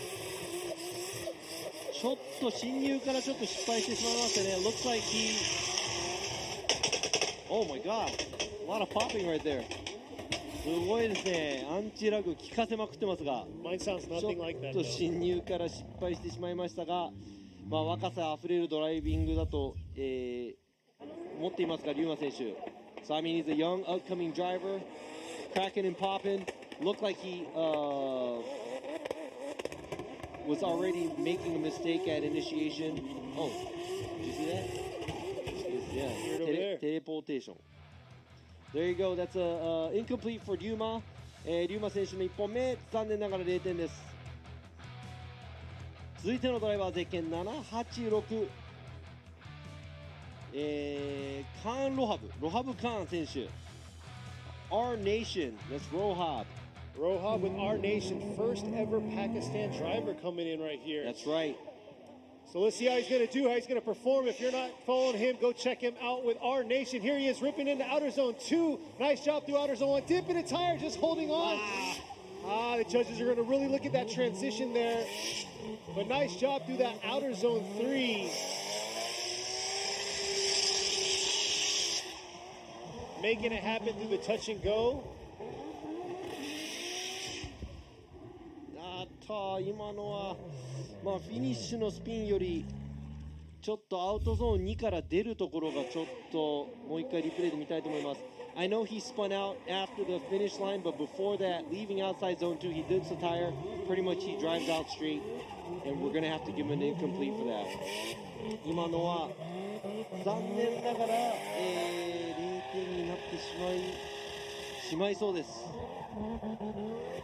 I love the transition he brought from MSC to FDJ2 with the aggression. He's a very aggressive driver and he brings a lot of flair. そうですね、こちらもね、MSC からの勝ち上がり組で、フロハブ選手もね、J2 去年から出れるんですが、もう一回去年、MSC に出て練習をして今年万全な状態で、J2 に出たいということを、語っていました。Yeah, he went back.Did another year of MSC because he said he wanted to be fully ready for FDJ2 this year. Looks like he got an incomplete for his first run. Hopefully the second run is going to be better. さあ続いてのドライバーゼッケン22番高野康夫選手 Team 39 Racing。さあ高野選手 See how Takano's going to do on his first qualify run here in FDJ2. Over rotating too much right there with a reverse entry into outer zone 2. バック進入は残念ながら求めていませんが決まればかっこよかったんでしょう。こちらちょっと高野選手もコースのコンディションに手こずっている一人なのかもしれません。He may be one of the drivers that are struggling on the track condition right now, but 5. We only have 5 drivers with scores right now, but we're not even halfway through the top 30, or I'm sorry, the qualifying we have. We have about 39 cars. Exactly. Overall, we have 39 cars, and like he said, we are still in the first run of qualifying. So we'll see what these drivers are going to do, the rest of them. さあ続いてのドライバーはゼッケン350鈴木和正選手 APG Japan Karzoo Racing。さあ鈴木選手去年も、J2 何戦か出ていましたが今年はフル参戦。Suzuki kind of struggled last year here in FDJ2, but he's coming back with new aggression, and you can see right there the aggression coming in, dipping, falling short right there, and flying out of outer zone 2. Real aggressive through that outer zone 1 and just unable to hold onto the car through that outer zone 2 section. いやちょっと侵入でですね、侵入でちょっと思いっきり行き過ぎちゃったのか、残念ながらちょっと侵入で失敗をしてスピン、ハーフスピンコースアウトしていきました鈴木選手、1本目0点を取った、選手皆さんね1本目が0点なんでねまだ2本目があるので、ちょっとまた作戦を練り直して2本目走ってもらいたいなと思いますが、こちら今ですね、ウォームアップ、をしているのがゼッケン222の田島雄一選手 Dear Motorsports Junction。 こちら田島選手スタートラインにつきましたがすごいですね。ウォームアップゾーンでウォームアップすると後ろのタイヤからまだ煙がちょっと出てます。今ねちょっとひんやりしてる感じなんですが It's a little cool out here today、and it looks like the rain is not dropping anymore. 雨も止んじゃったのかな、多分止んだと思います。このまま行くとちょっと嫌な路面に差し掛かるドライバーも結構いるんではないかなと思いますが、なのでできる限り1本目から得点を入れていかないとコンディションが変わっていく間にどんどん走りにくくなってしまうので、ドライバーの皆さんも1本目からなんとかポイントを入れていってもらいたいです。現在車の下をちょっと、チェックしているみたいですが Looks like they are checking out the bottom of his car. Like I was saying, the track condition is changing as we go. So if it does change, I'm pretty sure you want to make sure that you have a score on your first run. So hopefully all these drivers have a score for their first run. I'm pretty sure they have their second run, but the way the track looks, it may be driving and becoming spotty out there. さあこちら、もしかしたらマフラーなのか何かがちょっと下ブラブラしてたのかな Looks like something is hanging on the bottom of the car. He may have to use his competition timeout. でこちら予選の時からですね、5分間ルールというのがありまして、自分の予選の順番が来て、もし、何らかの形で車の修理をしなきゃいけないという時に5分間ルール、その週末1回だけ使えます。なので予選で使いたくないけど、その予選の1本目なんとか走り切りたいために、使う可能性がありますが、こちら今ね、5分間ルール使うみたいです。So he is going to be using his competition timeout. I'm pretty sure everybody wants to save it for the main competition for tomorrow. But, you know, making it through, looks like his exhaust is hanging.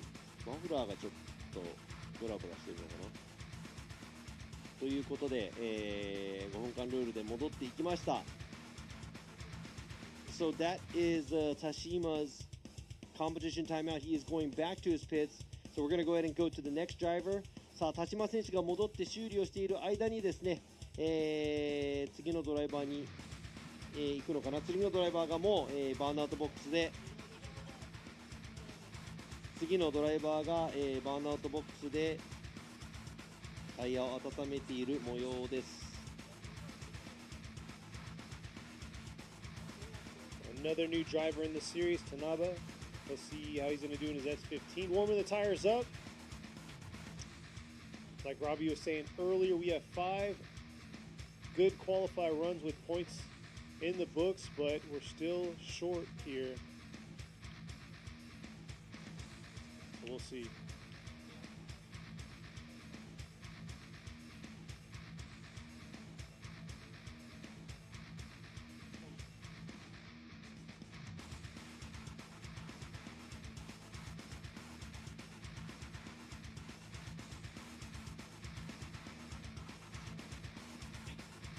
さあ路面コンディションもそうなんですが、ちょっと走行で予選の通過できる、スコアをなんとか取るという、ところではまだまだスコアが足りていない感じがしますが、続いてのドライバーゼッケン333田辺海人選手 Deer Motorsports in Junction. Tanabe's first run. Struggled a little bit right there through outer zone 1. Getting that car around. Outer zone 2 didn't fill the whole zone of outer zone 2. And there looks like there was a struggle in that transition.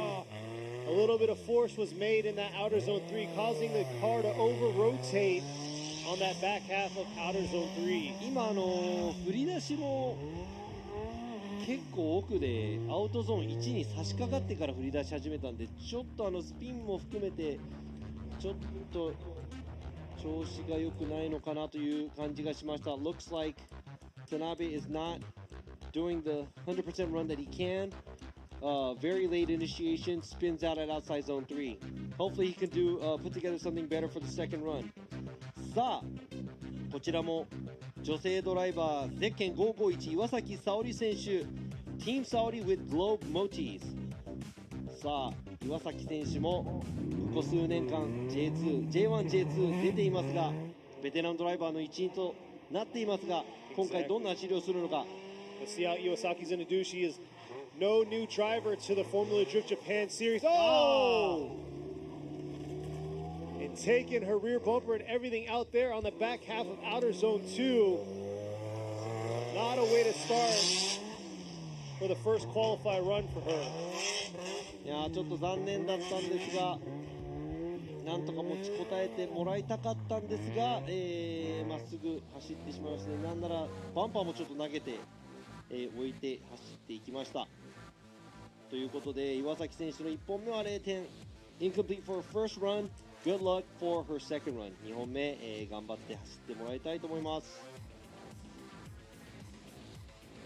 さあこちら岩崎選手に続きまたまた女性ドライバーが、登場です。こちら FDJ2 去年も、参戦していました塚本七海選手、日比野塾 JZA80 スープラです。 Everybody, is that a Supra, bro? Everybody's favorite right there. Everybody's favorite Supra, the female driver driving the Supra. さあ、アメリカでも少しずつ活動の場所を広めている、塚本選手ですが、あ、ごめんなさい、今コース清掃しましたね。 And I believe 下 her 向いて first, たら僕見てなかった。 I believe her first round last year was Okuizuki, if I was. I think so. Yeah, I she think came so. out last year, first time coming out to FDJ2. So we're going to see how she's going to do here at Suzuka Twin Circuit. Yeah, one set guys, the guys on the track, they're cleaning up the track, making sure that all the rocks and pebbles and dirt is off of the track. So this gives Tsukamoto a fair track condition to run. こちらもね、コースをきれいにして塚本選手にフェアな、イーブンなコンディションで走ってもらうためと、コース清掃皆さんありがとうございます。 Utilizing the very efficient witch boom. Yes. They work pretty good. They do. さあ、今度こそ塚本選手のスタートです。 Here she is coming through the chicane, approaching the 3-2-1. Taking it a little easy there through outer zone 1, but filling the zone and filling outer zone 2, dipping a tire right at the end of outer zone 2, keeping control of the car here, transitioning back around to this outer zone 3. Nice job there, but this is the part where she has to carry it through the touch and go and switch it back around to this outer zone 4 here. ちょっと浅めだけどなんとかクリア。全体的のアングルでいうといいところもあったり悪いところもあったりなんですが、なんとかスコアを、つけられたと思います。 Obviously, I'm the angle judge. There's areas that she's doing really well, and there's areas that she isn't doing well. Now it really depends on what the line judge and also the style judge has to say. And I think this long stretch is a little bit harder when it's wet because the car just doesn't want to go forward. さあ、塚本選手の1本目69ポイントです。It's a 69 by 塚本. Her first run, she has a score. さあ続いてのドライバーゼッケン235後藤光信選手 Team 鉄人 with Lavka. See how Goto's going to do in the JZX100 Mark II. さあ500馬力と期待がありますが、この大巨体 JZX100 Real shallow. And over rotating right there, approaching outer zone 2. But yeah, played it real shallow through outer zone 1. ちょっと安全にいった割にはスピン最後にしちゃいますね。He took it easy, but he ended up spinning out anyways. But that's the first run, so hopefully he could put together a better run for the second.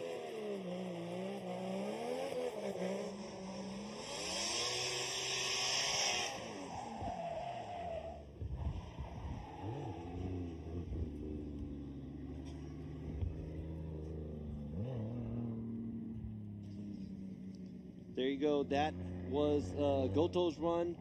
Obviously, it's an incomplete. 1本目失敗の、0点になってしまいました。2本目なんとか頑張ってもらいたいと思います。そしてスタート地点にいるのがこちらゼッケン88番星敦樹選手、クスコ横浜 with mad face。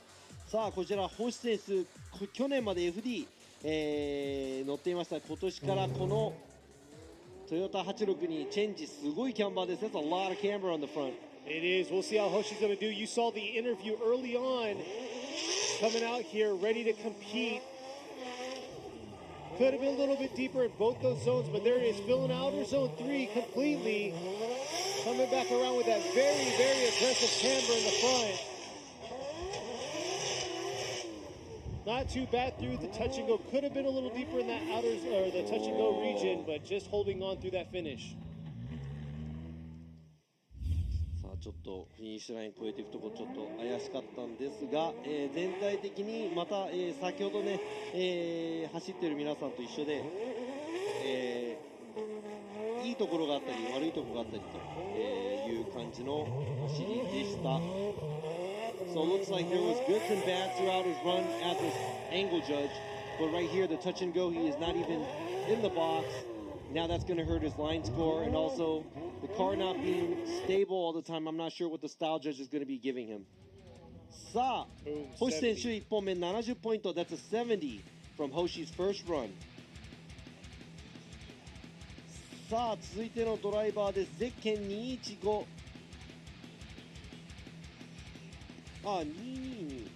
先ほどね、ごめんなさい。Yeah, going back to the 5-minute or the competition timeout driver, we got car number 222, ユイチ・タシマユイチ選手が先ほど5分間ルールを得て、車両の修理を行った状態で1本目。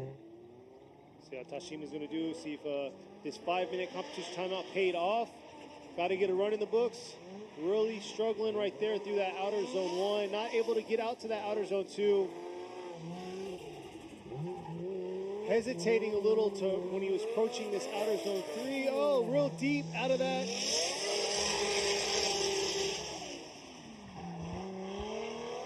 See the flick back through this outer zone 4.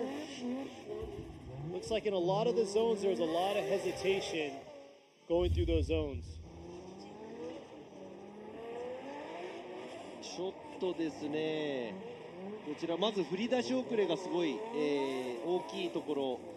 そしてやはりね、単走の走りっていうのは後ろに車があったらどれだけうまくついていけるかっていうのがあるんですが、もうアウトゾーン3からこちらですね、もうほぼただ縦書きでバーンアウトしているだけなので、ちょっとこれは難しいですね。That looks, it looks a little sketchy because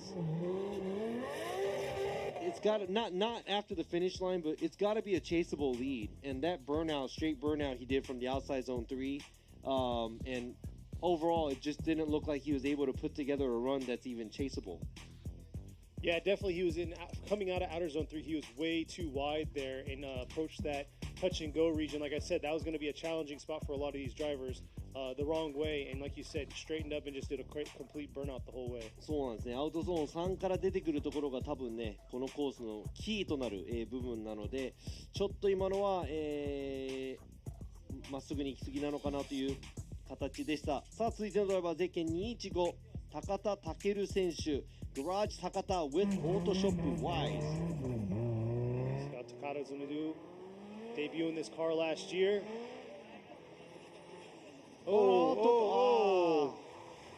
Struggled to get the rear end around in that outer zone 1 through the 3-2-1 cone. Judges are not happy about that.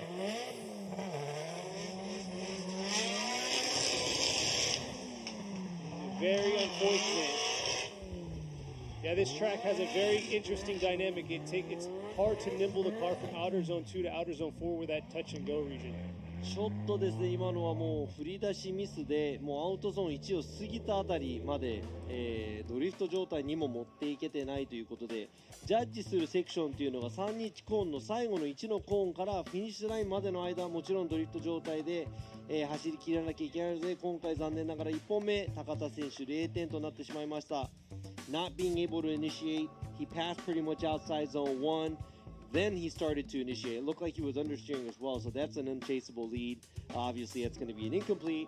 Better luck for his second run. さあ、続いてのドライバー、ゼッケン66番、岡田龍馬選手、Case Racing. Ryuma Okada, he's been around for a little while in the FDJ2 series. Been here since day 1 of FDJ2. Here he is leaving the chicane, approaching this 3-2-1. Struggled last year, right? Oh, coming in way too hot. A little bit of what we saw last year from him, either through outer zone 2 to outer zone 3 or just outer zone 3 period. So very unfortunate, way too hot through that outer zone 1. And here's some drone footage that we got. We're a little halfway past our qualifiers. We only have 7 scores. So hopefully we can have... Losing it right there, entering into outer zone 4. But like you said, we're looking for the top 16 drivers to fill the brackets for tomorrow's tandem battle.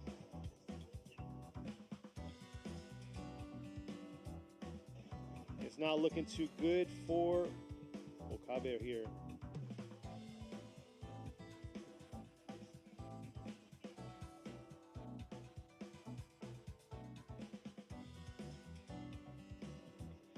So it looks like we're going to have to get him towed out. Okada having a mistake there, leaving outer zone 1, coming in way too hot, dipping over 4 tires through that outer zone 2, and then losing the car right to the finish. All right. Oh, there we go. He's out. He put 4-wheel drive in. We good. Yeah. Not a place to go rally driving there. Okada want to keep it on the track. I know it's muddy and it's tempting. Looks like it's a lot of fun. さあ続いてのドライバーです。ゼッケン32番大関和也選手 Twins Inc. with Murata Motors with Tops Racing. さあ大関選手、1本目の走行です。First run. First qualifying run. 大関。Yes, Ozeki. With the interesting body kick. Look at the sharp lines right there on that S15 coming around to outer zone 1. Ooh, dipping a tire, throwing him offline there. Entering outer zone 2, there's a huge pothole out of outer zone 1, and then right here at the touch and go, nice sweep, but looks like he might be a little too deep here through this touch and go. And you can see how he missed the touch and go. ちょっと今のは、進入からアウト2に行ったところとフィニッシュのエリアですね。大関選手1本目残念ながら0点。That's an incomplete by Ozeki. First run. Man, this track must be tough or something watching the J3 and the J2 drivers struggling in this in the wet. さあ続いてのドライバーゼッケン767ラーマン・ラセル選手 RS 渡辺ガリドリカイ Buy Now Japan。さあ Buy Now Japan のオーナーでもある、ラーマン選手いつもね暴れん坊なので今回も期待してます。The wild driver. Looking forward to seeing what he's going to do. Yeah, but his team got his bumper back on because during practice he knocked it out. And look at that, coming in real high. さあワイルドと言いましたが、期待を裏切りませんでした。Yo, he's out here for the show, though. I'll give him that. Hey, he did not disappoint, though. I said he's going to be wild, right? But just saved it from hitting that barrier at the end. I think he broke something again. Wow.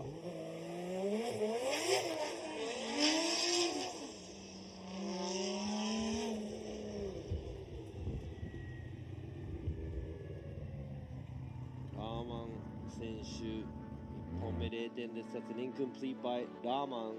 His first run. ということで今コースにね落ちてるパーツを取りに行きましたが、その間にもうスタート地点についている。Picking up parts off the track, clearing off the track for car number 72番西崎智春選手、種松 Thunderbird。さあこちら西崎選手長年この車をもうほぼ新車当時ぐらいからずっと持っているという。Yeah, he's had this for a very long time, like you said. Nishizaki coming around, outer zone 1. Oh, unable to hold on right there. And right there, he's only rocking like 350 horsepower out of this car. This car should be the most, how can I say, suitable for the track condition right now. Exactly.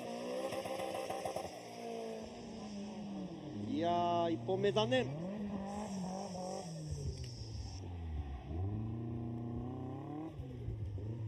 さあ、まだですね7台、ポイントが入っているドライバーもうほぼ3分の1来ちゃいました。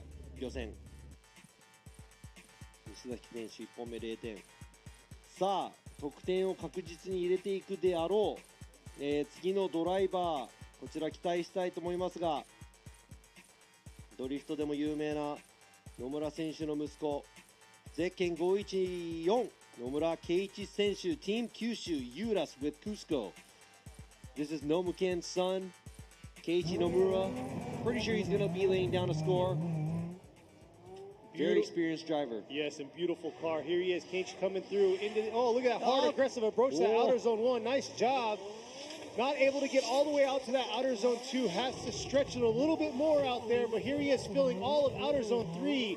But let's see his position coming around to this touch and go. One of the hardest parts on the track for these drivers. And transitioning back around strong through this finish line.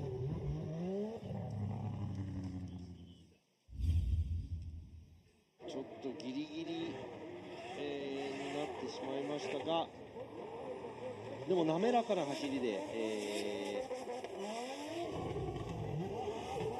全体的に走っていきましたが、同じ他のドライバーと一緒でね、全体的にアングルが多いわけではなく、浅いところと、深いところと、両方ある形になります。Just like everybody else, it doesn't look like he's deep into angle throughout the whole track, but he shallows up. He really had to shallow up by the touch and go, but he's gonna get a score. さあ、野村選手の1本目69ポイント。That's a 69 by Nomura, his first run.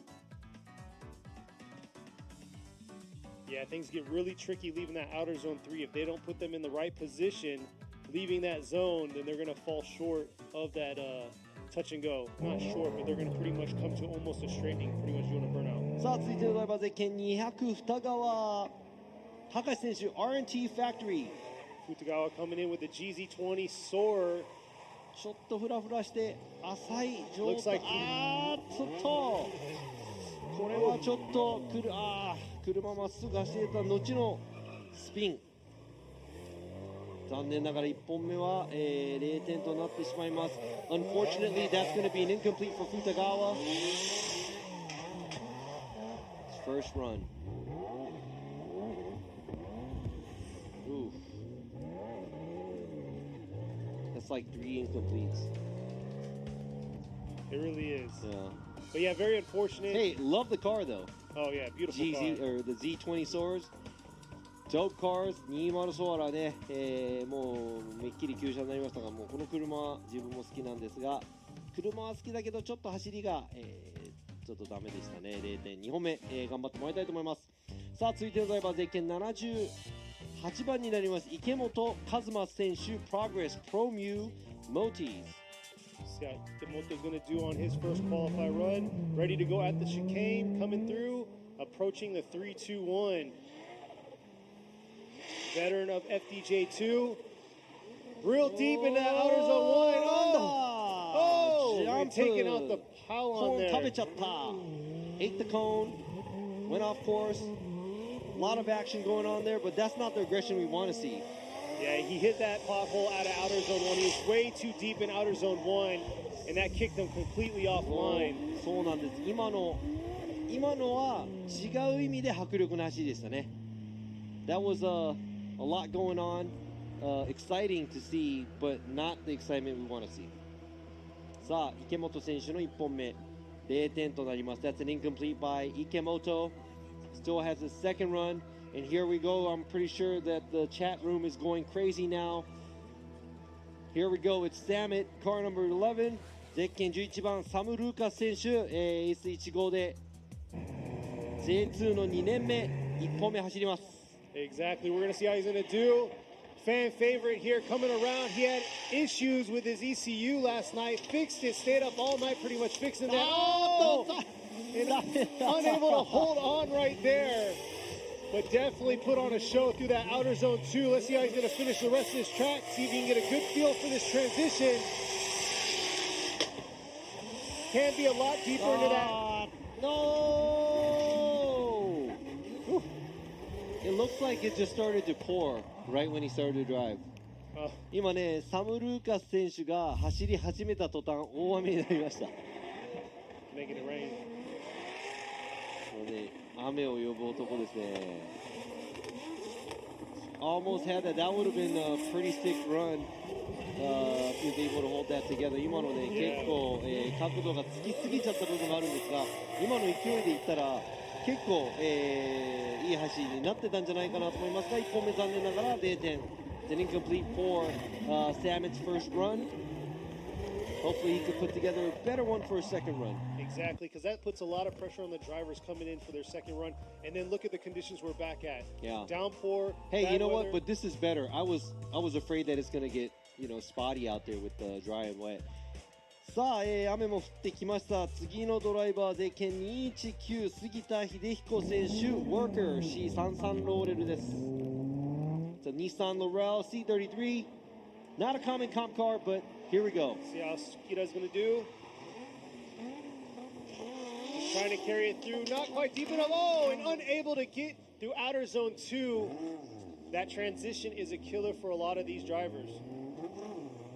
これはまた0点、ちょっと0点が続いています。That's a lot of incompletes in a row.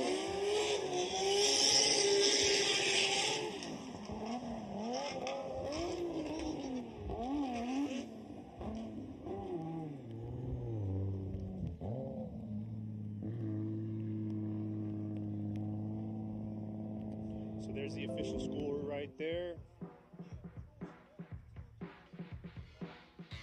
Incomplete. Old school Laurel right there. Don't see many of those competing.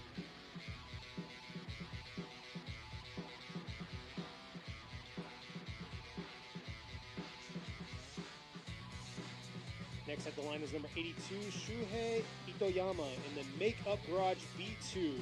さあ続いてのドライバーゼッケン82番糸山修平選手メイクアップガラージ B2 さあ1本目です。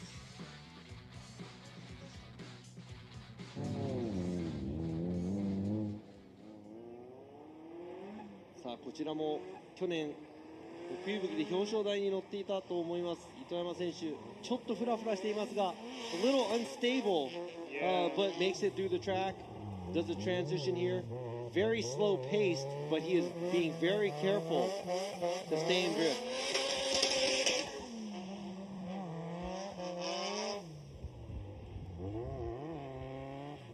ちょっと浅いですが、なんとか走り切ったようです。ここで得点が入ります。Not the prettiest run by Itoyama, but he is going to be getting a score. Not stable as we want to see, but is able to get a score. Yeah, he lost his fluidity, and also in outer zone 2, he could have been a little deeper in that zone, but like you said, get the run in the books, solidify a spot in the top 16, that's what we want to see.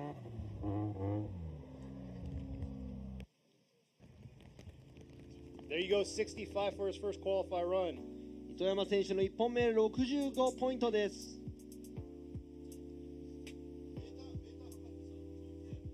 さあ続いてのドライバーです。ゼッケン2番ラバー博士です。 AMC Racing, so that's Dr. Rubber, car number 2 from AMC Racing. I saw you out on the chat talking about Dr. Rubber. Here he is going for his first qualify run. The conditions are not ideal for him, but we'll see if he can find that rubber and catch the grip and not spin out like all these other drivers. Here he is going through outer zone 2, swinging around to this outer zone 3. Not too bad in that transition. A little slower pace due to the conditions.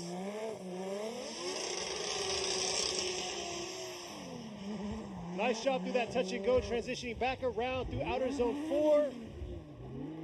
Not too bad for Dr. Rubber. さあ今のラバー博士の走行なんですが、もちろんね、ウェットのコンディションなんで気をつけながら走っていますが、角度もついてるところとついてないところ、全体的にありますが、なんとか、0点を免れて走り切ったような、走りでしたが。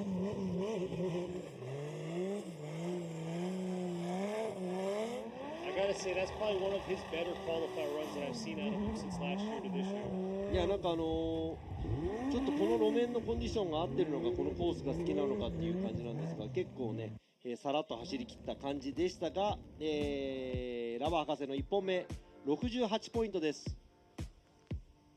That's a 68 by Dr. Rubber for his first run. さあ続いてのドライバーゼッケン43番與座ハリー選手 Harry's Auto with Big Kid Blocks Japan。 さあ去年ここで表彰台に立っている與座選手2位でしたね。 Second place last year. Let's see what he's got. Let's see Harry is going around outer zone 1. He got second last year in podium. Part of that R32 top 3. Here he is coming back around, manipulating his car through outer zone 3. Almost let off too much there through that outer zone, through that touch and go into the outer zone 4 here. すごいもう與座選手雨のこの鈴鹿が好きなんでしょうか。This must be like his favorite track because he just laid down a pretty solid run from my eyes. A little timid getting into angle, but after that throws good enough angle through outside zone 2 and 3. So I'd have to give him a pretty high angle score. 角度的にはかなり、いい得点を、しかもね、アウトゾーン3からタッチ&ゴーに進むところの進ませ方がすごく上手でした。Boom, 85ポイントです。與座選手85ポイント、現在予選トップです。He is leading the points leader for the qualify here. For now, Gyoza does an incredible job. And it's funny you say that because look who the next driver is coming up. As the anticipation builds up. Next driver comes up. That's I'm sorry, Watanabe. I wrote the wrong next one. Oh, okay, I was like, I don't know why you're getting excited. さあ続いてのドライバーゼッケン16番渡辺浩太選手 AXYMR Racing with Props。さあこちらニューマシンではなく去年のマシンで来たという渡辺選手です。ちょっと旋回しすぎてしまった。I guess he was supposed to be in a newer car, a new build, but he had to come in to this round with his vehicle that he was in piloting last year. We'll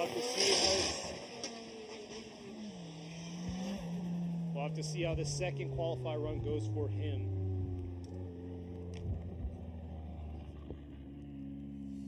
さあ渡辺選手1本目0点です。That's an incomplete by Watanabe.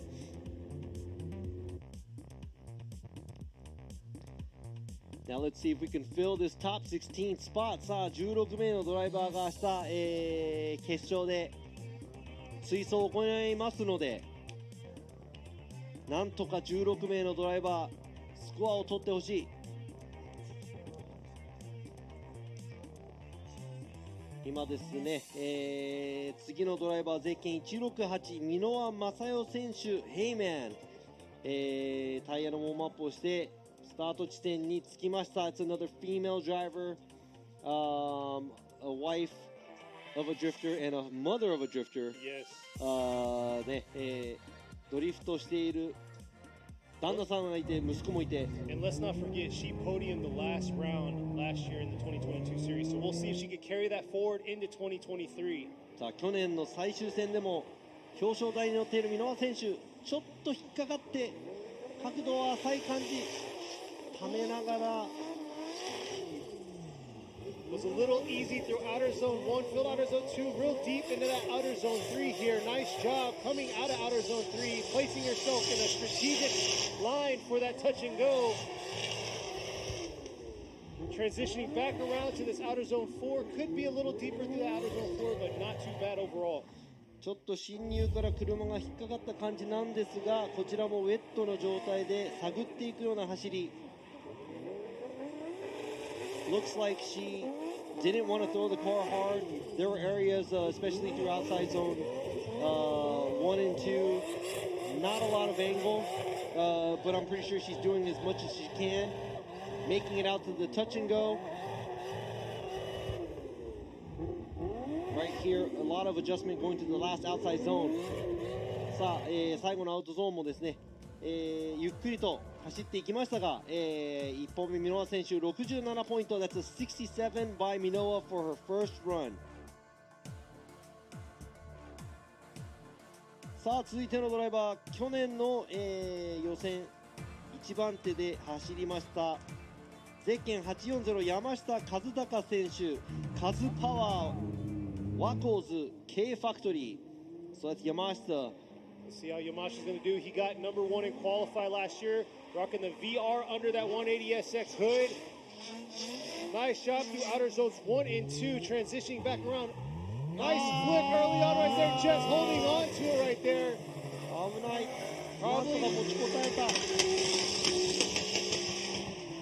not the most ideal lead run there, but was able to hang on through outer zone 3 and put a run in the books for these judges. 今のはアウトゾーン3なんですが、角度をマックスでハーフスピンに近い状態になっていたので、こういう角度のつけ方、マックスの角度、角度でいうとマックスなのかな。That's a lot of angle, but also I think that's going to be something on the style judge where the pace of the car dropped a lot because of the angle. So it's almost a stall in my opinion. Yeah, and the fluidity with the transition. There you go, 72 for his first qualify run. さあ、山下選手の1本目72ポイントです。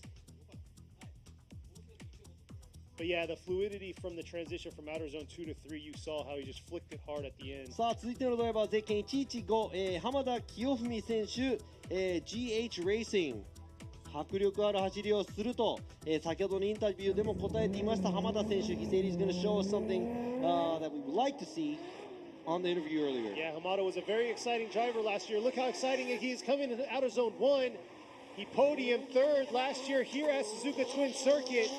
Pretty sure wants to move up into that top podium position, swinging around to this outer zone 3. Nice job filling that zone. And just playing with the throttle here through this touch and go. Nice job. Let's see the transition back around through outer zone 4. 浜田選手、安心して見られるという。全体的に角度もありました。I mean, that was easy for the eyes. It was very... I wasn't even worried, I guess. He drove it so well. スムーズにこなしていきます。This is an obvious way to show that the driver knows what he needs to do and what he has to do. こちらドライバーがもうね、何をしなきゃいけないかっていうのを完璧に理解しているような、ドライビングだったと思いますが、浜田選手の1本目83ポイント。That's an 83 by Hamada. Just short of Yoza right there. 與座選手の85になんとか追いつけなかった。でも2本目があるんで Looking forward to the second run. さあ続いてのドライバーゼッケン220石塚真一選手オートガレージ S Cleve Sunoco Wisteria. Ishizuka in the R33 coupe here. Playing with the little bit right there through outer zone 1. Just getting the tail end of outer zone 2 there.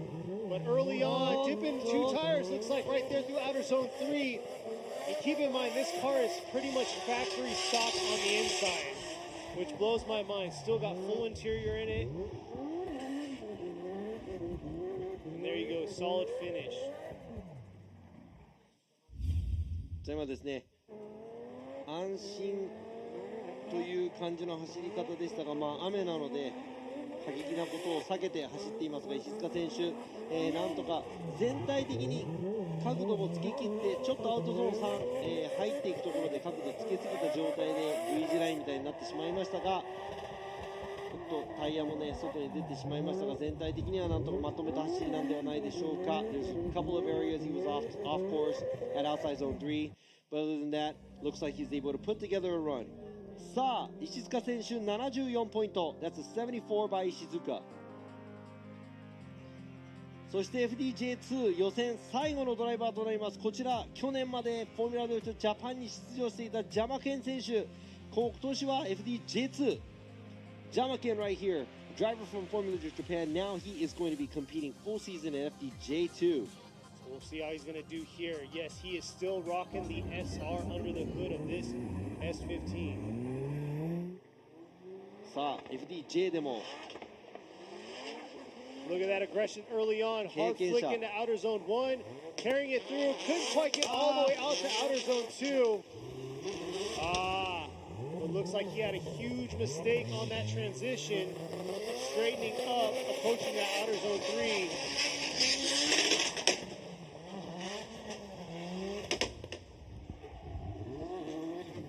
Yeah, 今のはちょっと残念。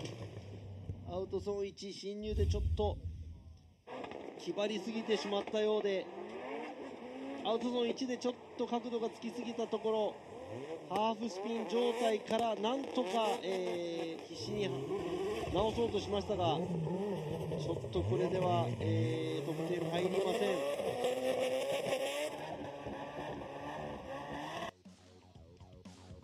There you go, incomplete for him on his first qualify run, and that wraps up our first section of the first round of the 2023 Yokohama Presents 予選1本目終わりました。そして今のところ15台のスコアがあります。15 scores that we got. We just need one more driver to fill the 16, and now we're going to see who's going to go and qualify high above these drivers. ということで、この悪天候の中、現在スコアは15名のドライバー。明日の予選は今日の予選通るのが16名。そしてもちろんね、そのポイントが何点になるかにもよりますが、なんとか1本目0点になったドライバーもスコアを入れて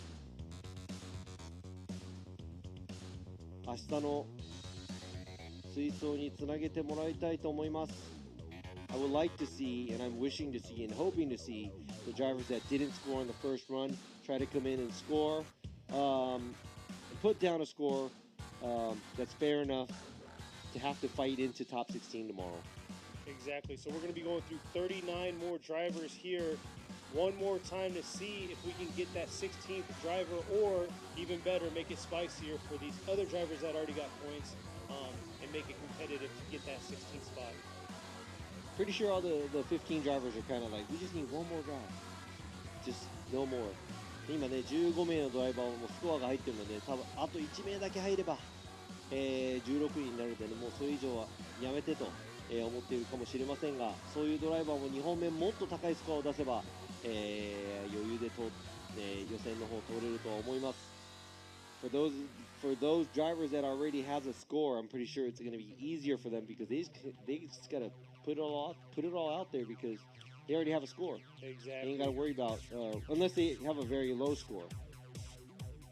So as we wait for these next drivers to come back out for their second qualify run, I got to give a shout out to all y'all out there viewing on the live stream. Appreciate it. I am reading the comments, kind of funneling through on what to talk about and everything like that. So appreciate y'all sticking with us. And yes, Robbie is doing an amazing job of what he does between judging, English commentating, translating the Japanese, talking Japanese to the crowd out here. So hats off to you, Robbie. Even though I don't have one here, I'll take your hat. Thank you. Now you to fix his hat. Messed up my hat. さあですね、今ね、ライブストリームの方でも、チャットの方も、僕らも見ながら、お話を進めていきたいと思っていますが、残り39台、今日競技にね、出場しているドライバーが39名いらっしゃいます。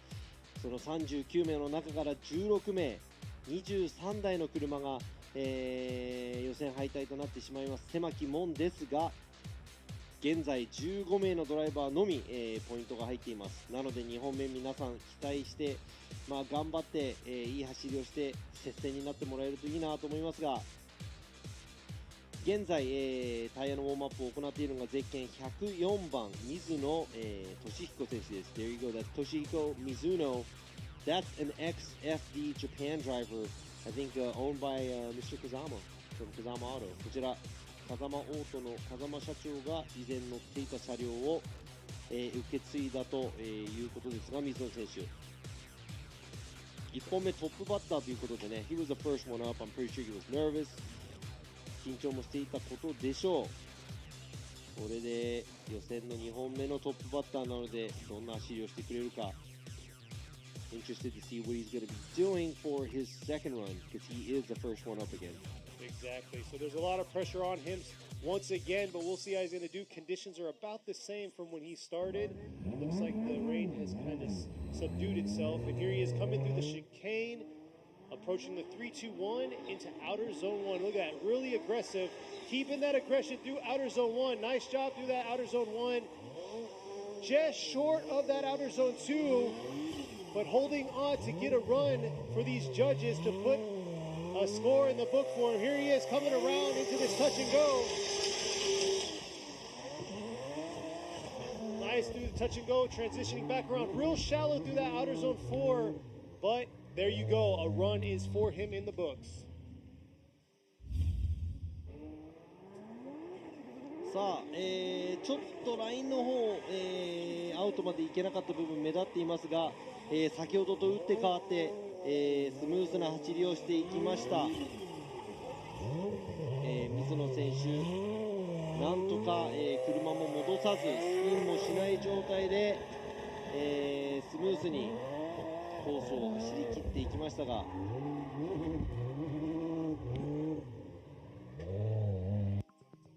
So we'll see. There you go, 65 for his second qualifier run.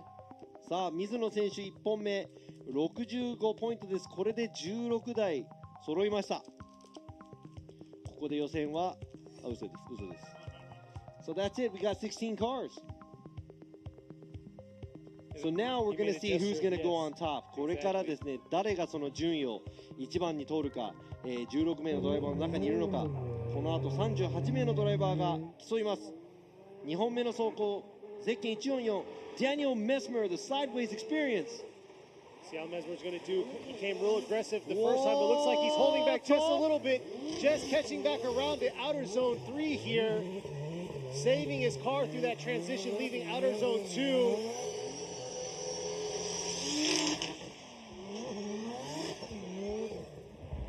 Just making it happen through the touch and go and finishing strong.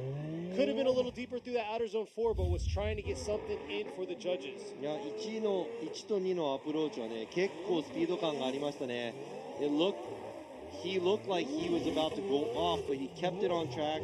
Very aggressive driving. So I would have to say he's going to have a solid score down. Not sure where it's going to put him because of the line and the style, but as an angle judge, pretty good score from me. さあこ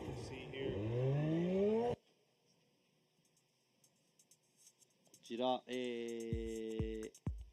ダニエル・メスマー選手の2本目なんですが、結構迫力のある勢いがある走り。68ポイントです。That's a 68 by Daniel Mesmer.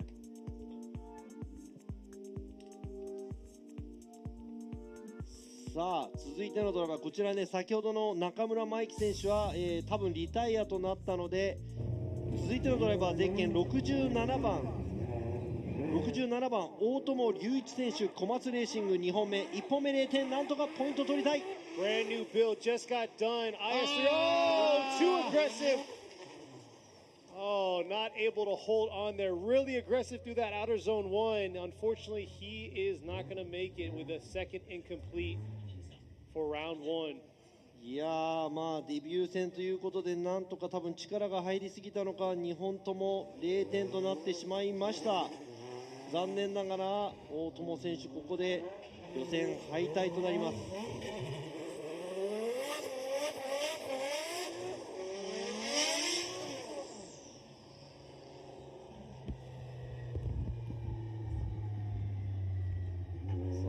綺麗な車体、作りたてというね IS300 と言っていましたが、残念ながら0点となりました。 That's an incomplete.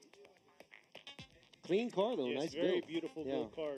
I see it all the time because it's in my shop. Just sitting there. But we'll see how he will do in round 2 at Ebisu. さあ続いてのドライバーは、今ねウォームアップしていますが、先ほどもうね70点を取っている甲斐健一選手ですね。ゼッケン10番 D-Like with 鉄人。Their Kai already has a score. He has a 70, so that's pretty solid to stay in.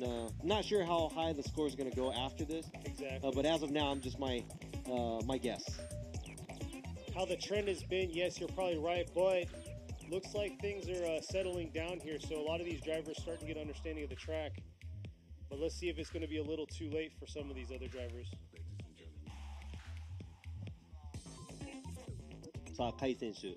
Let's see here how Kai's going to do. 1本目70点なので2本目ドンと来てほしい。さあ振り出しから。Oh, just carrying it through, getting right back home. Losing it on that second half of outer zone 2. ちょっと力は入りすぎたようですね。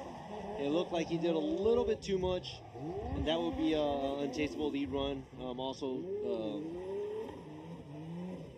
incompleting through the finish line, and I think that's a little before the patch of oil that they have at the outside zone 4. There you go. Kai with the 70. We'll see if that's enough to get him into the top 16 for round 1. さあ70点が、この予選通過ポイントの、足りる点数になるのかは分かりませんが Not sure if the 70 is going to be good enough or not, but it might be, it might not be. We'll have to see. We'll see here. Gotta say, early on in the chat, somebody asked if I really am reading, and yes, I really am reading. Yes, guys. Because Robbie's Kenny doing is, a but lot. I keep, I'm sorry. I keep talking about. I'm pretty sure we want to talk about other stuff. You know, butterflies and the sky. No, just kidding. But I gotta kind of, explain a little about the. He's talking to the track, live sorry. audience out here, but at the same time, we're trying to keep y'all in tune too. ということで、スタートラインにつきましたゼッケン34番斉藤翔選手、プロジェクトサツ、ティーム SHS、JZX90 マーク2、プライベーターのこの斉藤選手、1本目も72ポイント取ってます。He's a privateer. He already got a 72 on his first run. Let's see what Saito's second run is going to be. Exactly. He did a really good job manipulating the car in all the zones. Let's see how he's going to do. What he's going to do to pick it up here and catch those points that he left behind. It looks like outer zone 2. あれは止めすぎだな。 Yeah, it looks like he kind of stalled up through that outer zone 2. Wasn't able to carry his car all the way out to the outside zone.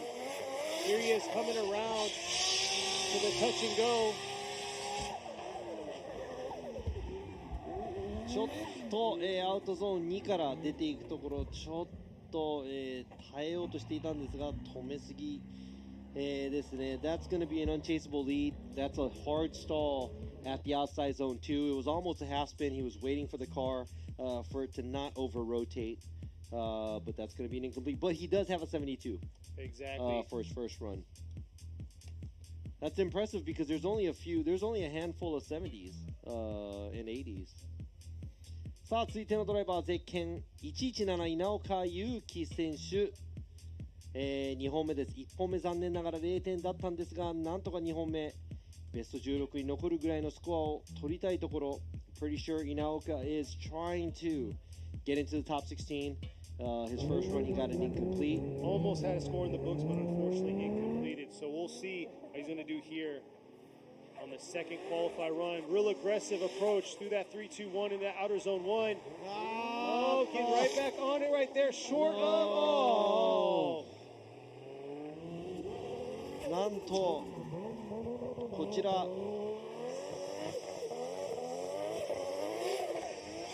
今回の、予選2人目となる、予選敗退がもうここですでに決まってしまいました。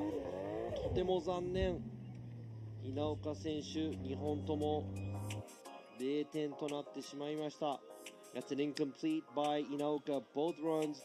Very exciting to see this driver with this iconic R34 coupe, but does not make it through for the competition tomorrow.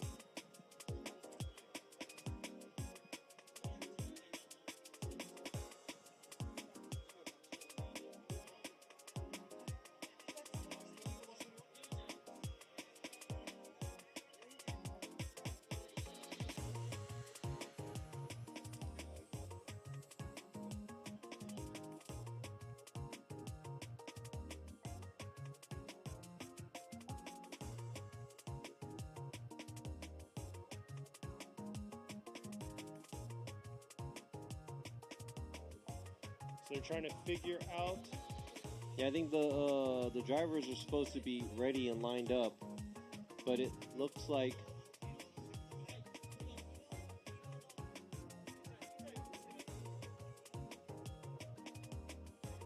Sorry for the silence. So the drivers are getting squared away. We had two other drivers ahead of this driver, so it looks like it's. さあ、いや、you gotta be ready for the qualify. さあ、続いてのドライバー、ゼッケン417、椎名瑞希選手、堀内製作所。Sitting on an incomplete right now. Let's see how he's going to do here. Coming around to outer zone. Oh, huge correction through that outer zone 1. Oh, and once again, could not hold it through after outer zone 2. こちら、予選3人目の、0点2つですね。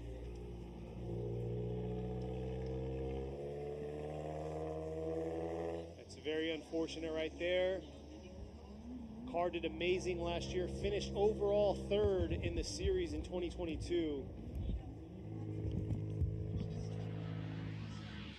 It looks like Shina, there he goes, his official score, incomplete, 0. Yeah, I think we skipped two drivers that it's very important that you have to be at the start line when your qualifying run comes. We're not going to wait for you, we're going to jump. You're going to go to the next driver. We just lost two drivers because of that.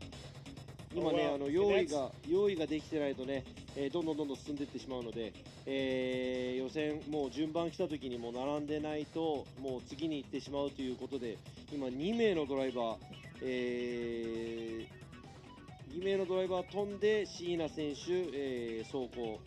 そして続いてのドライバーゼッケン131リューマ選手。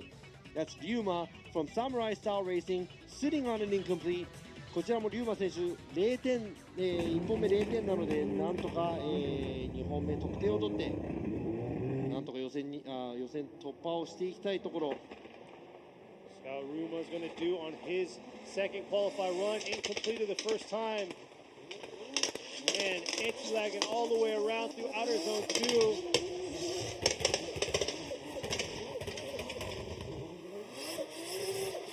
Anti-lag がすごい。Car is just popping.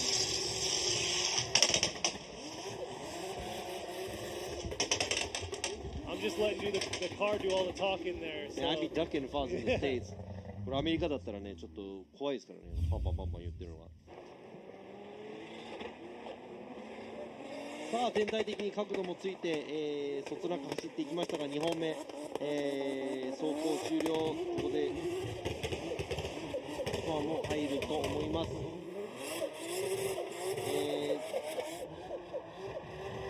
すごくいろいろ調整をしているみたいなんですが、リューマ選手1本目走り切りました。ちょっと振り返しても変わったかなという部分もありましたが、全体的にどうか。さあリューマ選手70ポイント。That's a 70 by リューマ。なんとか2本目で得点を取って入ってきました。Might be safe, might not be safe, but we'll see here. さあ続いてのドライバーゼッケン786カーン・ロハブ選手です。 Our nation is Rohab sitting on an incomplete. Let's see what he's got for a second run. Yeah, he's got to pick it up here. He's got to collect himself but not be too aggressive and get a run in the books. Here he is filling all of outer zone 1 and outer zone 2. Nice job manipulating the car into those zones. Here he is swinging right back around. Not bad at all there. Let's see how this transition through the touch and go is going to be. Could have been a little deeper through that touch and go, but here he is transitioning back around into that outer zone 4 overall. Not a bad job by Rohab. さあアウトゾーン2の、角度のつけ方結構良かったんですが、その他がちょっとね、アウトゾーン1通るところもちょっとやっぱり、安全に走っていったせいか、全体的にはここですねちょっと詰まりましたが、全体的にはそつなく走っていく感じですね。やはりこのコンディションだとあまり無理しないような走りをしなきゃいけないのがちょっと残念なんですが、ロハブ選手も2本目でなんとかスコア入ります。I know a lot of these drivers aren't going to go hard or go ham on their second run just to get a score, but there you go. 69. ロハブ選手69ポイント。That's a 69 by ロハブ。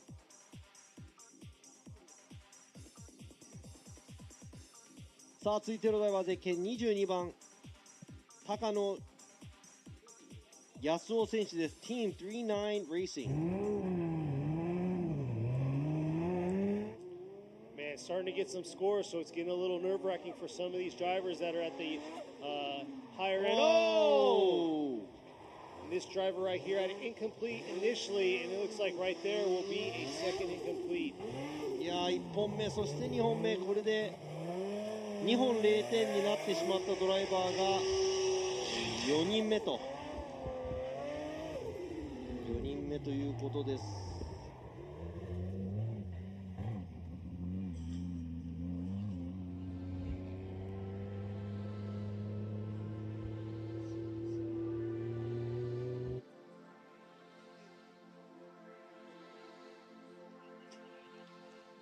さあ続いてのドライバーです。ゼッケン350鈴木和正選手 APG Japan Carzoo Racing。さあこちらも1本目0点、なんとかスコアを取りたい。 Suzuki's got to get a score here. He has to get a solid run to make it into the top 16 battles. 耐えられない、耐えられないです。 Unfortunately, unable to hang on there, approaching outer zone 2. さあ、5人目の0点。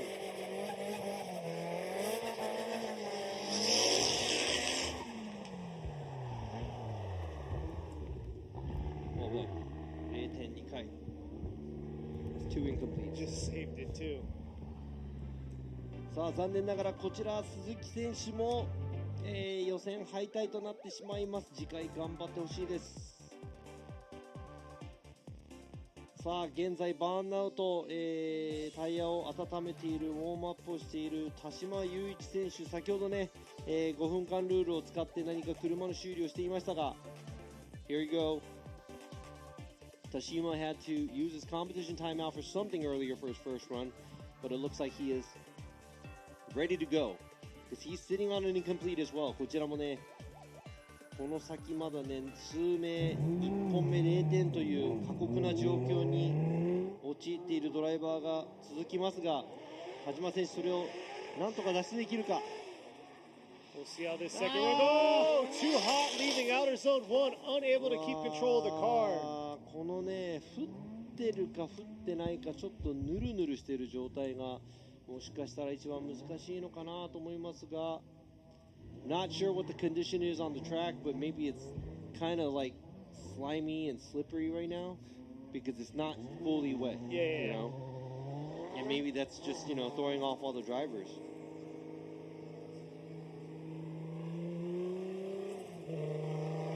And you know, maybe a lot of the drivers just don't want to drive in the rain and they avoid it. That's why times like this, they're not as used to it maybe. やっぱりね、この雨のコンディションでやはり今深田ジャッジの話ちょっと聞いてたんですけど、雨の日って多分走りに行くのを避けるドライバーっていうのもやっぱりいっぱいいるかもしれないんで、こういう時にちょっと響くんでしょうか。さあ、続いてのドライバーはゼッケン333田辺海人選手、 Deer Motorsports with Junction。 さあ、こちらも1本目0点、2本目なんとかスコアを取りたい。振り出しがちょっと遅いけど、 Struggled a little bit through outer zone 1 and outer zone 2. Oh! Huge correction in the transition to outer zone 3. になってしまった。It's an understeer. Could not do the transition. こちらも今日7台目のもう予選敗退決定ドライバーになってしまいました。残念。That's 7 drivers that we have with double zeros already. But we do have 16. We have more than 16 drivers with scores. That's why I'm happy.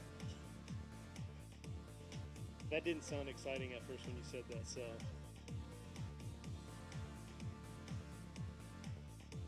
We have 19 drivers with scores. スコアが入っているドライバー19台あります。さあ、続いてのドライバーゼッケン551岩崎沙織選手、Team Saori with Globe Motis。女性ドライバーである岩崎選手も1本目0点、2本目なんとかスコアを残していきたいところ。See how Iwasaki's going to do here. Had an incomplete on her first. Struggled a little bit there in outer zone 1 and not able to get all the way out to that outer zone 2. But here she goes. Oh! And lost it right there. 2本0点のドライバー、ちょっとどんどん続いていきます。That right there is 2 incompletes for her.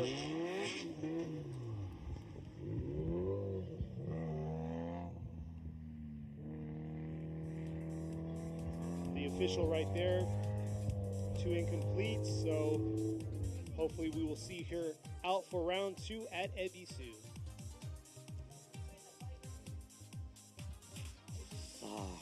時点でね頑張ってほしいところですが、続いてのドライバーはゼッケン773塚本七海選手。こちら、岩崎選手と続き女性ドライバーが続きますが、こちら日比野塾 JZA80 スープラ1本目も69ポイント取ってます。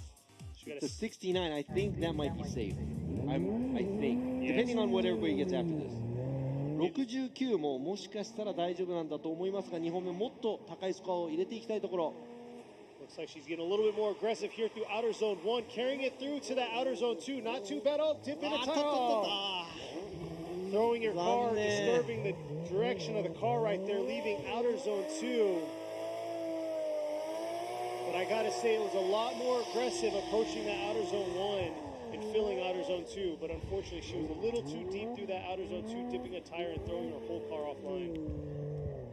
ということで塚本選手2本目はなんと、残念ながら0点となってしまいましたが、1本目の69ポイントがあるので、これがこの16の中の順位どこに、当てはまるのか。さあこちらも、1本目0点となってしまった後藤光信選手、Team Tetsuin with Lopka right here. Goto is also sitting on an incomplete for his first run. Let's see what he's going to do for a second. Goto's gonna do. Looks like he's playing a little bit more safe than his first qualifier run. Able to get the car out there, but looks like a little bit hesitant through that outer zone 2. Not looking strong for him on his second qualifier run. ちょっとアウト。ちょっとアウト1も全体的に角度をつけないように走っていたこちらですね。 Here we go. It's a big mistake right here. After this こちらまっすぐにならないようにすごく浅い角度になってアウト全然寄れていませんでした。角度的にも結構低い、点数になってしまいますが、一応得点は入ったんですが、これはちょっと難しいかな。Yeah, he was very close there. It was close to straightening. Yeah, he almost straightened right there. There you go, 46. 46点。後藤選手46ポイント。ちょっと46は16には入らないかなと、思います。さあ続いてのドライバー、若きドライバー来ました。こちらクスコ横浜 with mad face 星敦樹選手、1本目も70ポイントを取っているので2本目ガンと走ってもらいたい。キャンバーがすごい。 Yeah, super camber on Hoshi's car, hard angle, carrying it through. Oh, dipping 3 tires plus on outer zone 2. ドンと来るのはそういう意味ではなかったんですが、コースアウト、そして0点となってしまいました。Yeah, so that's an incomplete, but he's sitting on the 70 for his first run. Yeah. Hopefully that will be enough to carry him into the top 16.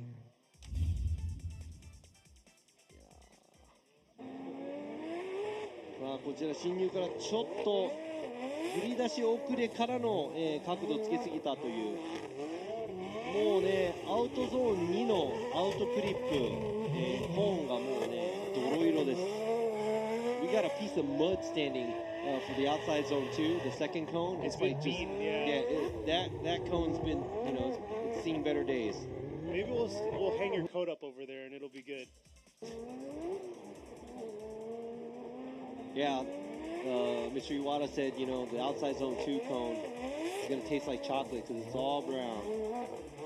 I'm just surprised nobody broke any arms or anything there so far. Hit that bottle every single time. Yeah, アウトゾーン2にね、タイヤとかがちょっと出てしまったりとかしているドライバーで、ボディ、車体にダメージがないのがちょっと奇跡的だなと思いますが、You're right. I mean, at least a wheel. There's a lot of cars that went off course, yeah. So here we go. Official score right there. 星選手2本目0点となってしまいました。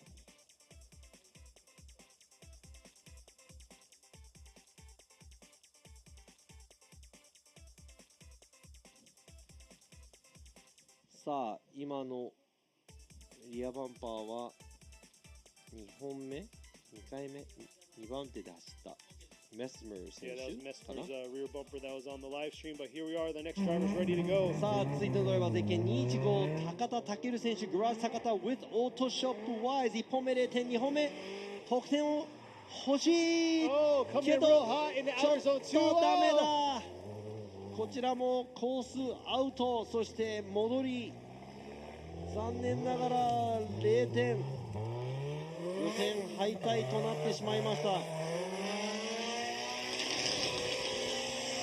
今日9人目のドライバー、もう早々と予選敗退が決まってしまいました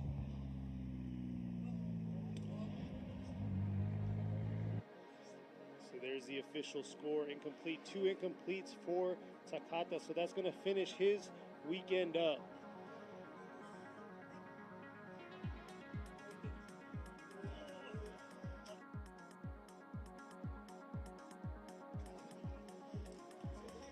So, こちらタイヤを温めているウォームアップをしているゼッケン66番岡田龍馬選手 Case Racing. So Okada is also sitting on an incomplete. Yes. And yeah, I think his first, you know, looking at all these runs, the trend we see, there's a pack of people that have scores, and there's a pack of drivers. Like from here, 5, 6 more drivers, they're all incompletes for their first run. So let's see what Okada could do for his first run. See if he's going to clean it up. He's very aggressive first time, and once again, unable to hold on, came too aggressive into outer zone 2. Very unfortunate. 本日10台目となる、予選敗退、早場となってしまいました。That's 10 drivers that we have already with double zeros. But let me remind you, we already have 19 drivers, maybe even 20 drivers with scores. So we filled our top 16 for tomorrow's tandem battles. But we're going to see who can make it in, steal a spot from one of those 19 drivers or one of those 16 that already have it. I gotta say, I'm seeing a little bit of smoke from behind some of these tires, so it looks like it might be having some dry spots out there. It's gonna be patchy. This is gonna be really hard for some of the drivers that's gonna be driving. But you know what? It looks like it's starting to sprinkle again. なんかね、完全にだんだん乾きそうになってきたなと思ったらまたちょっとずつ雨が降ってきているので、まあ天気のいたずらがあるのだと思いますが、変に、ドライになったりウェットになったりするよりかは全体的にいつも濡れている路面の方が多分ドライバーも走りやすいと思います。さあ続いてのドライバーゼッケン32番大関和也選手 Twins Inc. with 村田モーターズ with Tops Racing こちらも1本目、0点となっていますので2本目なんとかスコアを、取っていきたいところ。Ozaki's got to put a solid run down, and that's the thing. Now it's not putting a run in the books. It's actually doing something solid because we have some scores that are pretty heavy right now. So we'll see how he's going to do here. Coming out of outer zone 1, trying to transition back around to this outer zone 3 here. Not as clean as it should be. Yeah, that touch and go region, you can see how he kind of straightened up there, leaving outer zone 3. ちょっと残念なことに0点が続きますが Unfortunately, there's been a few incompletes in a row right here. It looks like he was able to pull it off, but right there, a little bit too much angle. Not able to do a transition to outside zone 3. Reinitiates, and there you go, that's incomplete.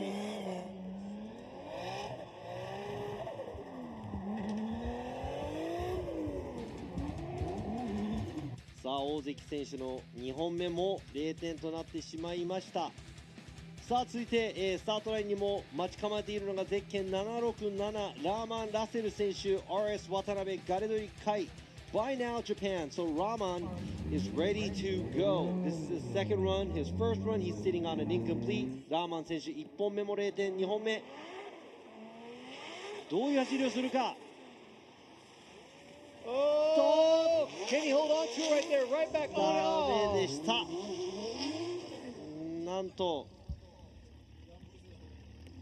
このでもね今ちょっとらしくないなと思ったらラーマン選手地味な0点でしたねこの2本目。That was kind of a he's usually a lot more how can I say it rough. Yeah, but he got an incomplete being careful, which doesn't happen so often. But unfortunately, he almost had it, but just couldn't hold on through outer zone 2. Yeah, unfortunately, that's an incomplete. 2 incompletes. ラーマン選手、残念ながらこの FDJ2 2023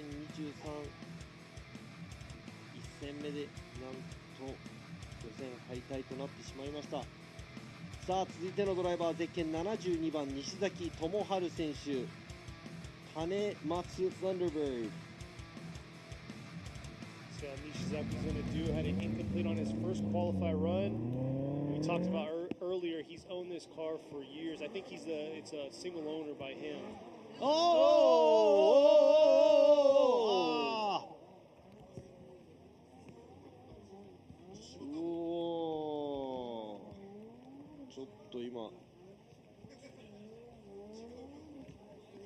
He saw the mud and wanted to go in it, I guess. Right for it. But that's the second one we saw today make a hard right. I think they were trying to do a flick entry or reverse entry, getting to the outside zone, but unfortunately it did not work well for him. Let's go ahead and check this out again. こちら西崎選手、こちらで多分振って、振り返して走ろうと思っていたと思いますが、ちょっと振りが甘かったのか、コースアウトしてしまいました。I gotta say, if he would have kept going straight, there's a pond right there. そうなんですよ。このね、 so much worse.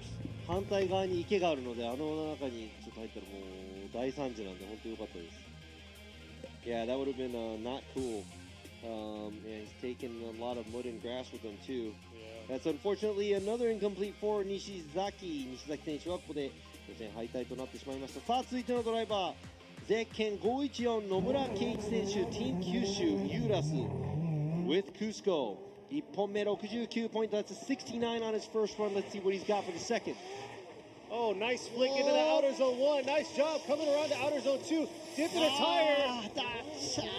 But swinging it right back around to this outer zone 3. いやー、今のあそこまで切り込まなかったらもうアウトゾーン2で完全に左にハンドル切っちゃってたのでアンダーということで2本目は0点。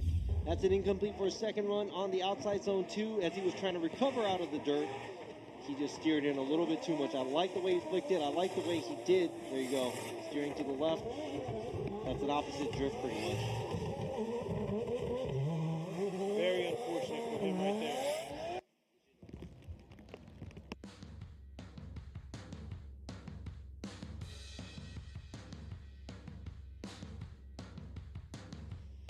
Yeah, 残念ながら今ね、野村選手2本目は0点だったんですが1本目69ポイントということで予選何番手、それか通るか通らないか全く僕らもわからない。さあ続いてのドライバーゼッケン200番二川隆選手 R&T Factory。 おーっとまた逆、ちょっと逆に入ってしまうのがAnd the rain just started right back up too. やばいことに流行ってきてるのか。 Is this the trend here? Going in the other way. And it started to rain again. Yes. Like you said. まあ雨もね、また落ちてきました。これは天気の神様のいたずらなのか。Is this like the weather god's plan screwing with everything and changing the condition? Where it's kind of a heavy rain right now. 残念ながら二川選手2本0点ということでここで予選敗退となってしまいました。We're coming up to our last 12 drivers. So we'll see who's gonna get their spots in the top 16. さあこちら1本目は0点、2本目得点が欲しいゼッケン78番池本和馬選手 Progress Pro Mu Project Mu Motis。 Here we go. Let's see how さーっと角度をつけていく、そして耐えていく。 Just holding on through that outer zone 1, coming around to this outer zone 3 here early on, filling that outer zone 3 Not bad, but this is where it really matters right here. How is he going to do through this touch and go? Just dipping that tire right there, right before the touch and go, swinging it back around into this outer zone 4. Nice job filling that zone. さあ探るような形で、コースを走っていきました池本選手ですが、ラインとアングルとスタイルの得点が全部でいくつになるのか僕も分かりません。そしてこちらですね、もう雨の走りなので、ね、全体的に合わせるような形で走っていますが、ちょっと気をつけすぎた部分はあると思いますが、なんとかこちらスコアは入ると思います。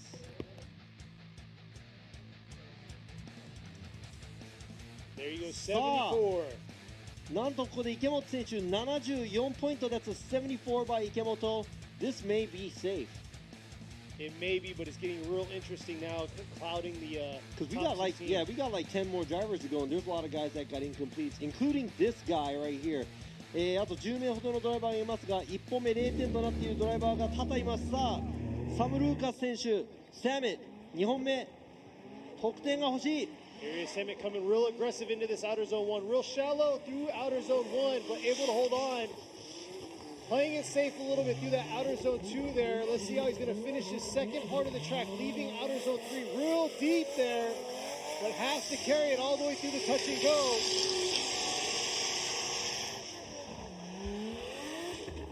Throwing a little bit of left foot braking there through that touch and go to make it into the finish through that outer zone 4.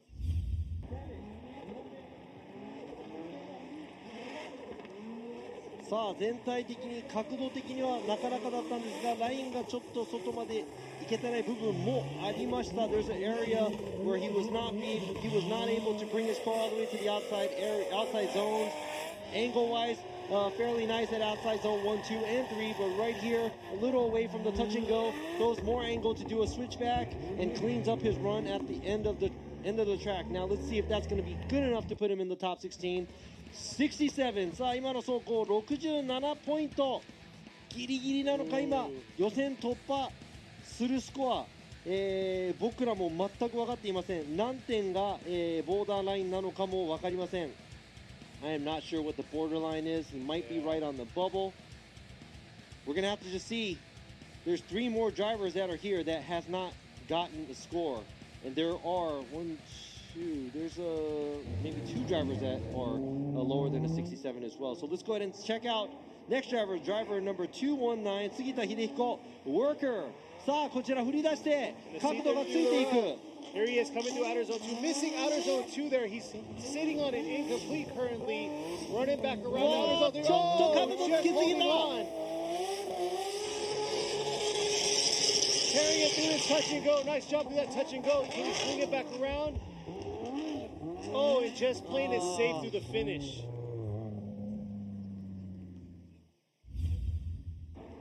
さあ今のはちょっと、スコアは入るんですが、角度はまずといったところ。しかしですね、その他のエリア、ラインがちょっとアウトまでいけてない部分もありますし、このタッチ&ゴースピンからの、なんとか持っていったような、走りなので、そこがスタイルの得点どのぐらい、影響していくのか分かりませんが、杉田選手の71ポイントです。That's a 71. Oh man, is that going to be enough?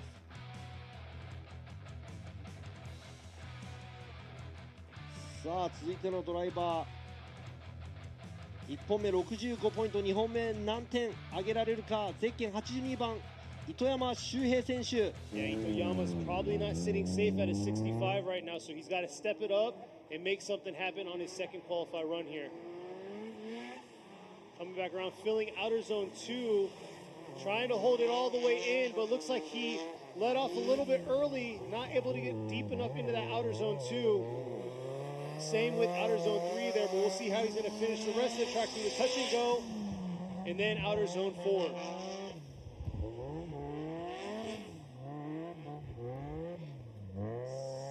さあ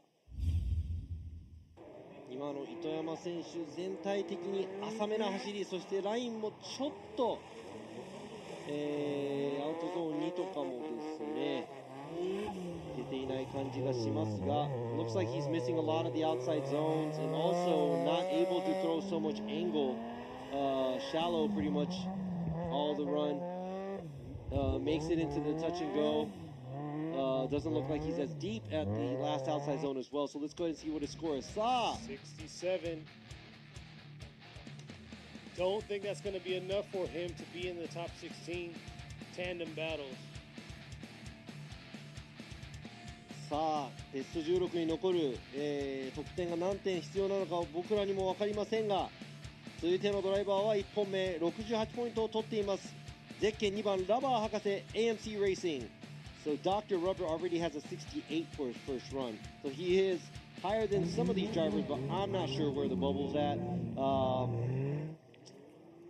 He's going to have to step it up here. Let's see how Dr. Rubber's going to do. He did a pretty good job on his first qualify run, but there's a lot he has to fix to increase that 68-point first qualify run. And you can see a little bit of fluidity was taken away in that outer zone 2, trying to manipulate his car around that zone. Ooh, and almost lost the rear end there through outer zone 3.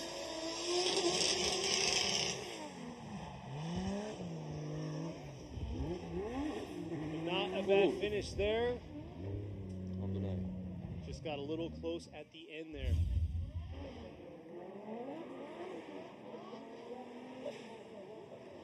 さあちょっと、気をつけすぎてしまったのか。He looks like he's a little way too careful, very shallow on the angle in most of the areas here.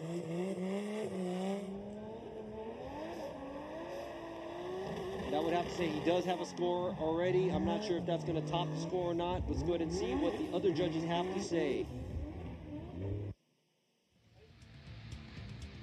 70. さあ2本目70ポイントです。2ポイント上げてきました。 2-point increase from his 68. さあ続いてのドライバーはゼッケン43番、現在、予選のポイントトップのヨザ・ハリー選手、Harry's Auto with Big Kit Blocks Japan。 1本目85ポイント。 See how Yoza's going to do. 85 currently for his first qualify run. Oh, huge entry through outer zone 1, getting right back on it, but unable to save himself through outer zone 2. 今のは、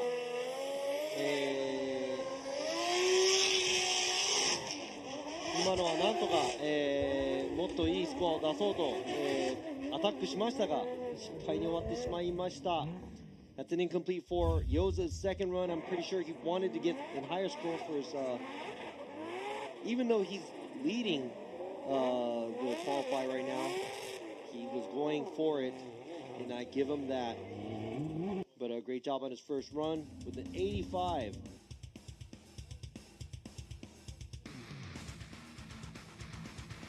さあ続いてのドライバー1本目0点です。こちらゼッケン16番の渡辺浩太選手 AXYMR Racing with props. We'll see how Watanabe is going to do, sitting on an incomplete currently. Leaving the chicane now, approaching the 3-2-1. Looks like he's taking a real aggressive approach to out of zone 1. Filling that zone, but not able to get all the way out to outer zone 2 here. Not too bad through outer zone 3. He has to make up for it here through the touch and go. Leaving a little early. Just holding on. Whew. Almost lost the transition in that touch and go to outer zone 4. ありますね。角度がいい部分と後半ちょっと悪くなっていった部分がありますが、アウトゾーンを通れる部分と通れない部分もですね、ちょっとタイヤも出てしまった部分あります。そしてタッチ&ゴーなんですが、タッチ&ゴーから離れていってしまいましたが、この振り返しちょっと引っかかる感じがこれでスコアは入ります。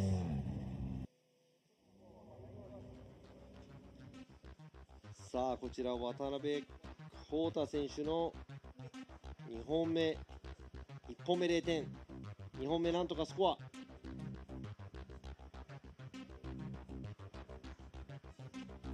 うわー65ポイントか。I'm not sure if the 65 is good enough.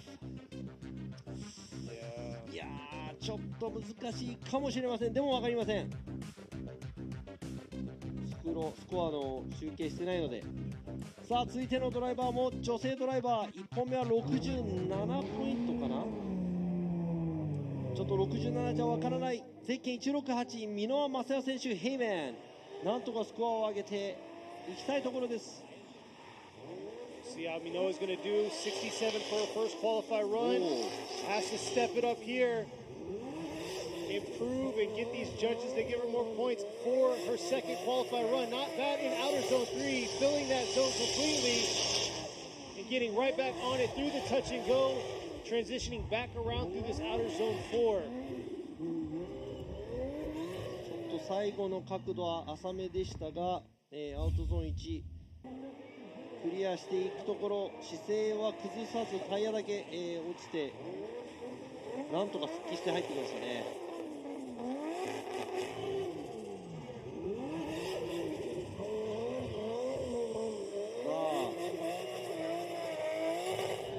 1本目が67ポイントなのでね、これでどのぐらいスコアが落ちるのか伸びるのか同じなのか全く分かりません。そして今ベスト16に入るためのスコアが何点必要なのか。おお、77、なんと77ポイント。70点台だとセーフかな。 I think you're safe in the 70s. I think she is, and that's a 10-point increase from her first qualified run. 1本目からなんと10ポイントも、上げてきました箕輪選手。さあ続いて前回、FDJ2 での、予選1番だったこのゼッケン840山下和孝選手、カズパワー Wackles with Cave Factory 1本目72ポイント。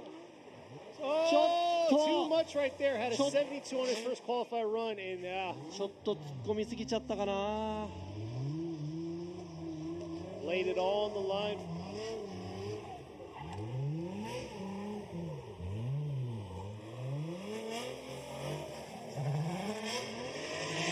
こちら VR 搭載の山下選手、そっち行っちゃダメ。ああ危ない。I did not want him to go off track to cause us having to tow the car, but he made it in, and he's got a score. He's got a 72 for his first run. 1本目が72ポイントということで山下選手、2本目0点残念ですが、あと残るはこの39台のドライバーの中の残るは3名のドライバー、そしてこの次のドライバーはもう83ポイント取っているゼッケン115の浜田清文選手、 GH Racing R32。 去年もね He was on the podium last year。 去年も表彰台立ってます。 Yes, and he's sitting at an 83, 2 points shy of the top qualifier. I'm looking forward to something great。 これは期待できます。 Here he is coming up to outer zone 1. Nice job filling outer zone 1 there, trying to carry it all the way out. Nice, able to hold on to the second half of outer zone 2 there, filling outer zone 3. すごい走り、ここまでは。さあ後半どうなるか。このコンディションでもささっと走り切ってしまう、それがこの浜田の走り。I gotta say, a lot of drivers were struggling to get their cars through the touch and go and get all the way out into the box, but he was able to get there and make it happen. I don't know what the difference is, but he looks like the car's not even slipping. It looks like he's gripped really well, a good balance, and he's throwing the car around like he's so used to it. This is a very beautiful run, and I am sure this may be higher than 83. 今の走り、この浜田選手の走り、安心、して見られる走り、失敗も今ね走りながらしなさそうな。87. トップに踊り出ました浜田選手、87ポイント。 Sealing it right at the end. What did I say? Pretty good judge, right? I knew that it was going to be higher. 今のは本当にいい走りでした。去年の山下選手のドライの得点を上回るこのウェットでの87ポイントはすごいと思います。He got an 87. That's a point higher than last year's Yamashita in the dry. That is very impressive. さあ、残すところあと2名のドライバー。Last two drivers. 石塚真一選手、オートガレージです。クリーブ・スノコ・ウィステリア。先ほどの走り74ポイントです。Ishizuka looked like he held a little bit back there through that outer zone 1, but was able to get all the way through outer zone 2. And here he is starting off real early to that outer zone 3. But we'll see how this touch and go goes. He's got a 74 on his first qualify run. Will it be enough right here to increase that 74-point first qualify run? さあ、ちょっと、まだ抑えめな感じでもね、すごくクリーンな走り、ミスター安定感、石塚選手なんですが、1本目も74ポイント取っているので、果たしてこの2本目で、スコアを伸ばせるかどうか。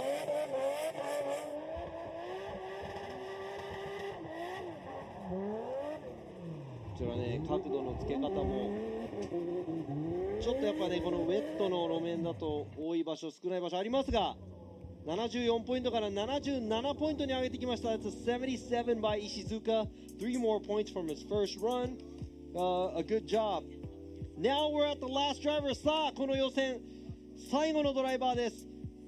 去年の FDJ で大活躍したジャマケン選手、今年から FDJ2 に、フル参戦。そしてこの1本目を落としているカーナンバー888ジャマケン選手、ラウダダカンパニー with freestyle 2本目。Here we are, the final run for opening round here, round 1 for the Yokohama Timer presents Formula Drift Japan FDJ2. Jamaken finishing us strong right here, coming around outer zone 3, trying to make it happen. Leaving a little early through that outer zone 3, but let's see if he can make it happen here in the connection between the touch and go to outer zone 4.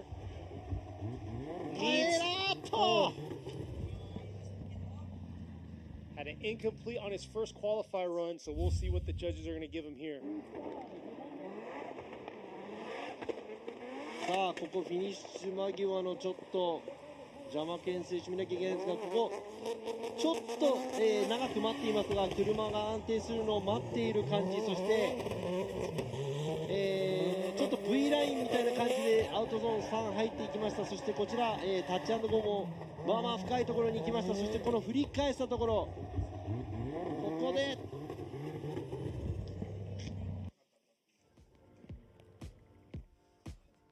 That was the last run. 39 drivers today. All drivers got 2 qualify runs. Been a long day. We had a delay due to engine issues, oil spill from the outer zone 4 to the pits, so we had to do a huge cleanup. But yes, thank you all the viewers out there that are still tuning in with us from the start. We do appreciate it, and we love you guys for tuning in to us and obviously throwing in some of your scores like you are right now for these drivers. さあ、ということで、全てのドライバーが走り終えましたが、ここでジャマケン選手の最後の、走りのスコアが何ポイントになるのか。See what Jamaken gets. He's a 73. That's a 73 by Jamaken. ということで、全てのドライバーが予選走り終えたところで、スコアの集計をして、順位の発表の方を後で、していきたいと思いますが、いやー、なんかすごい長く感じた、予選でした。Felt like it took forever right there. I mean, obviously we had the oil spill. ちょっとコンディションの変化だったり、ちょっとしたアクシデントがあったりとかなんですが、I think it stopped raining like 3 times while we were doing this. 3回ほどね、雨が止んだり降り出したり、いろいろありました。さあ、今ですね、暫定で、先ほどトップ、のスコアを叩き出したドライバーの、走行、予選の走行を見ていきたいと思います。Let's go ahead and see the top qualifier as of now, qualify run. こ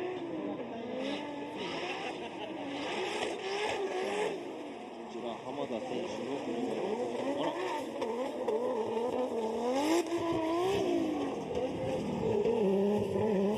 あ、来ました。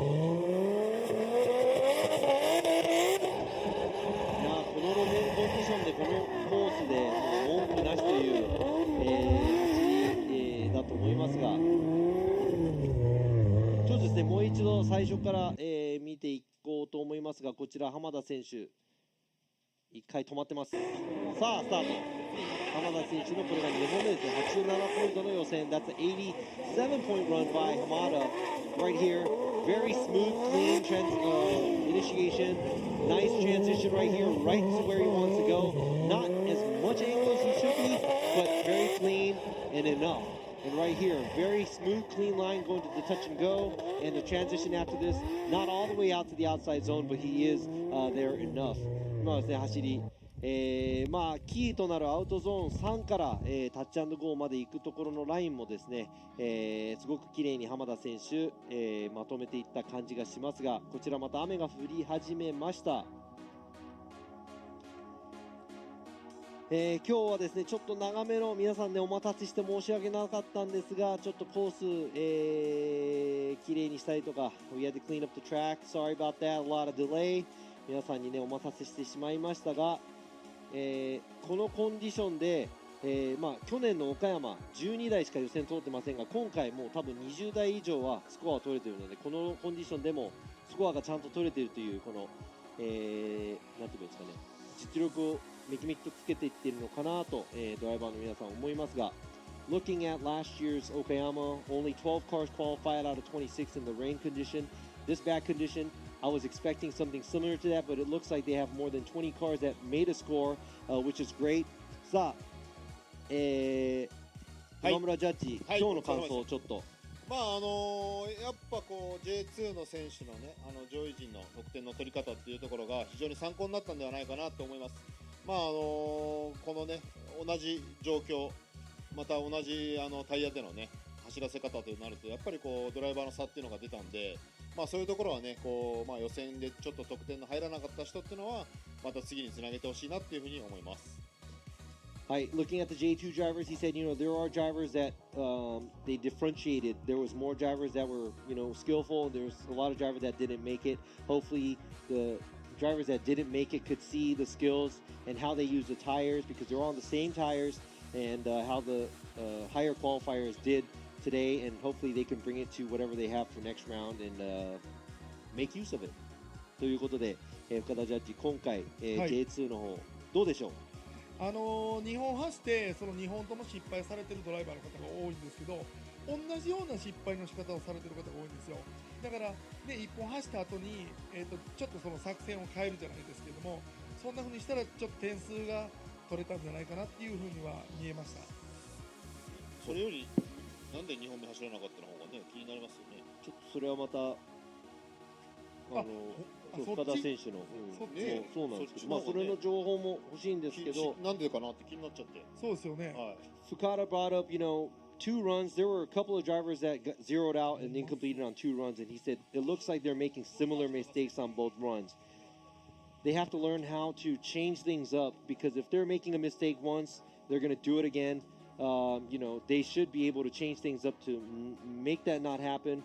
Hopefully that'll be something they can look forward to doing in the future.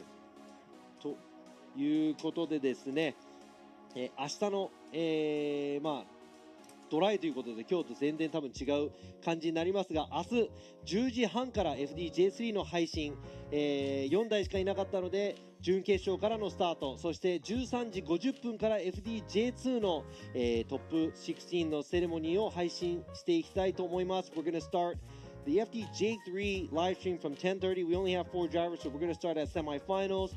And the FDJ2, we're going to start at 13:50. This is Japan time. Top 16 opening ceremony is going to start, so don't miss it. Make sure you're back here. And I'm sorry I just said it. That's all Japan, the Pacific time, or whatever it's There's called. There's a schedule out on the Formula Drift Japan Instagram. Also a driver's listing. So if you want a driver's listing, check that out. They post it for every event. Go check out their Instagram, and they have all the information for you.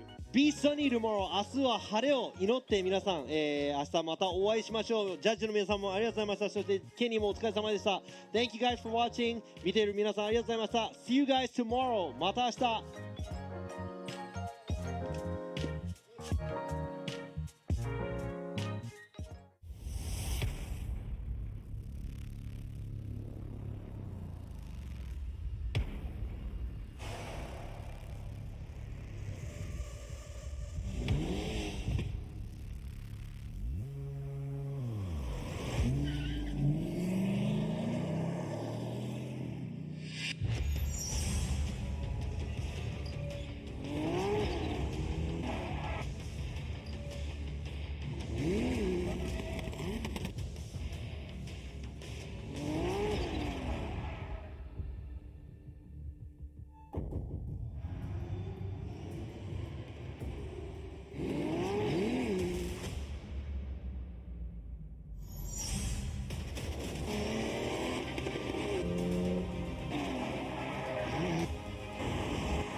What's up, guys? It's Fredo Gaspo, and I use RSR suspension on all my drift cars. I love RSR. Iyo RSR Ichiban.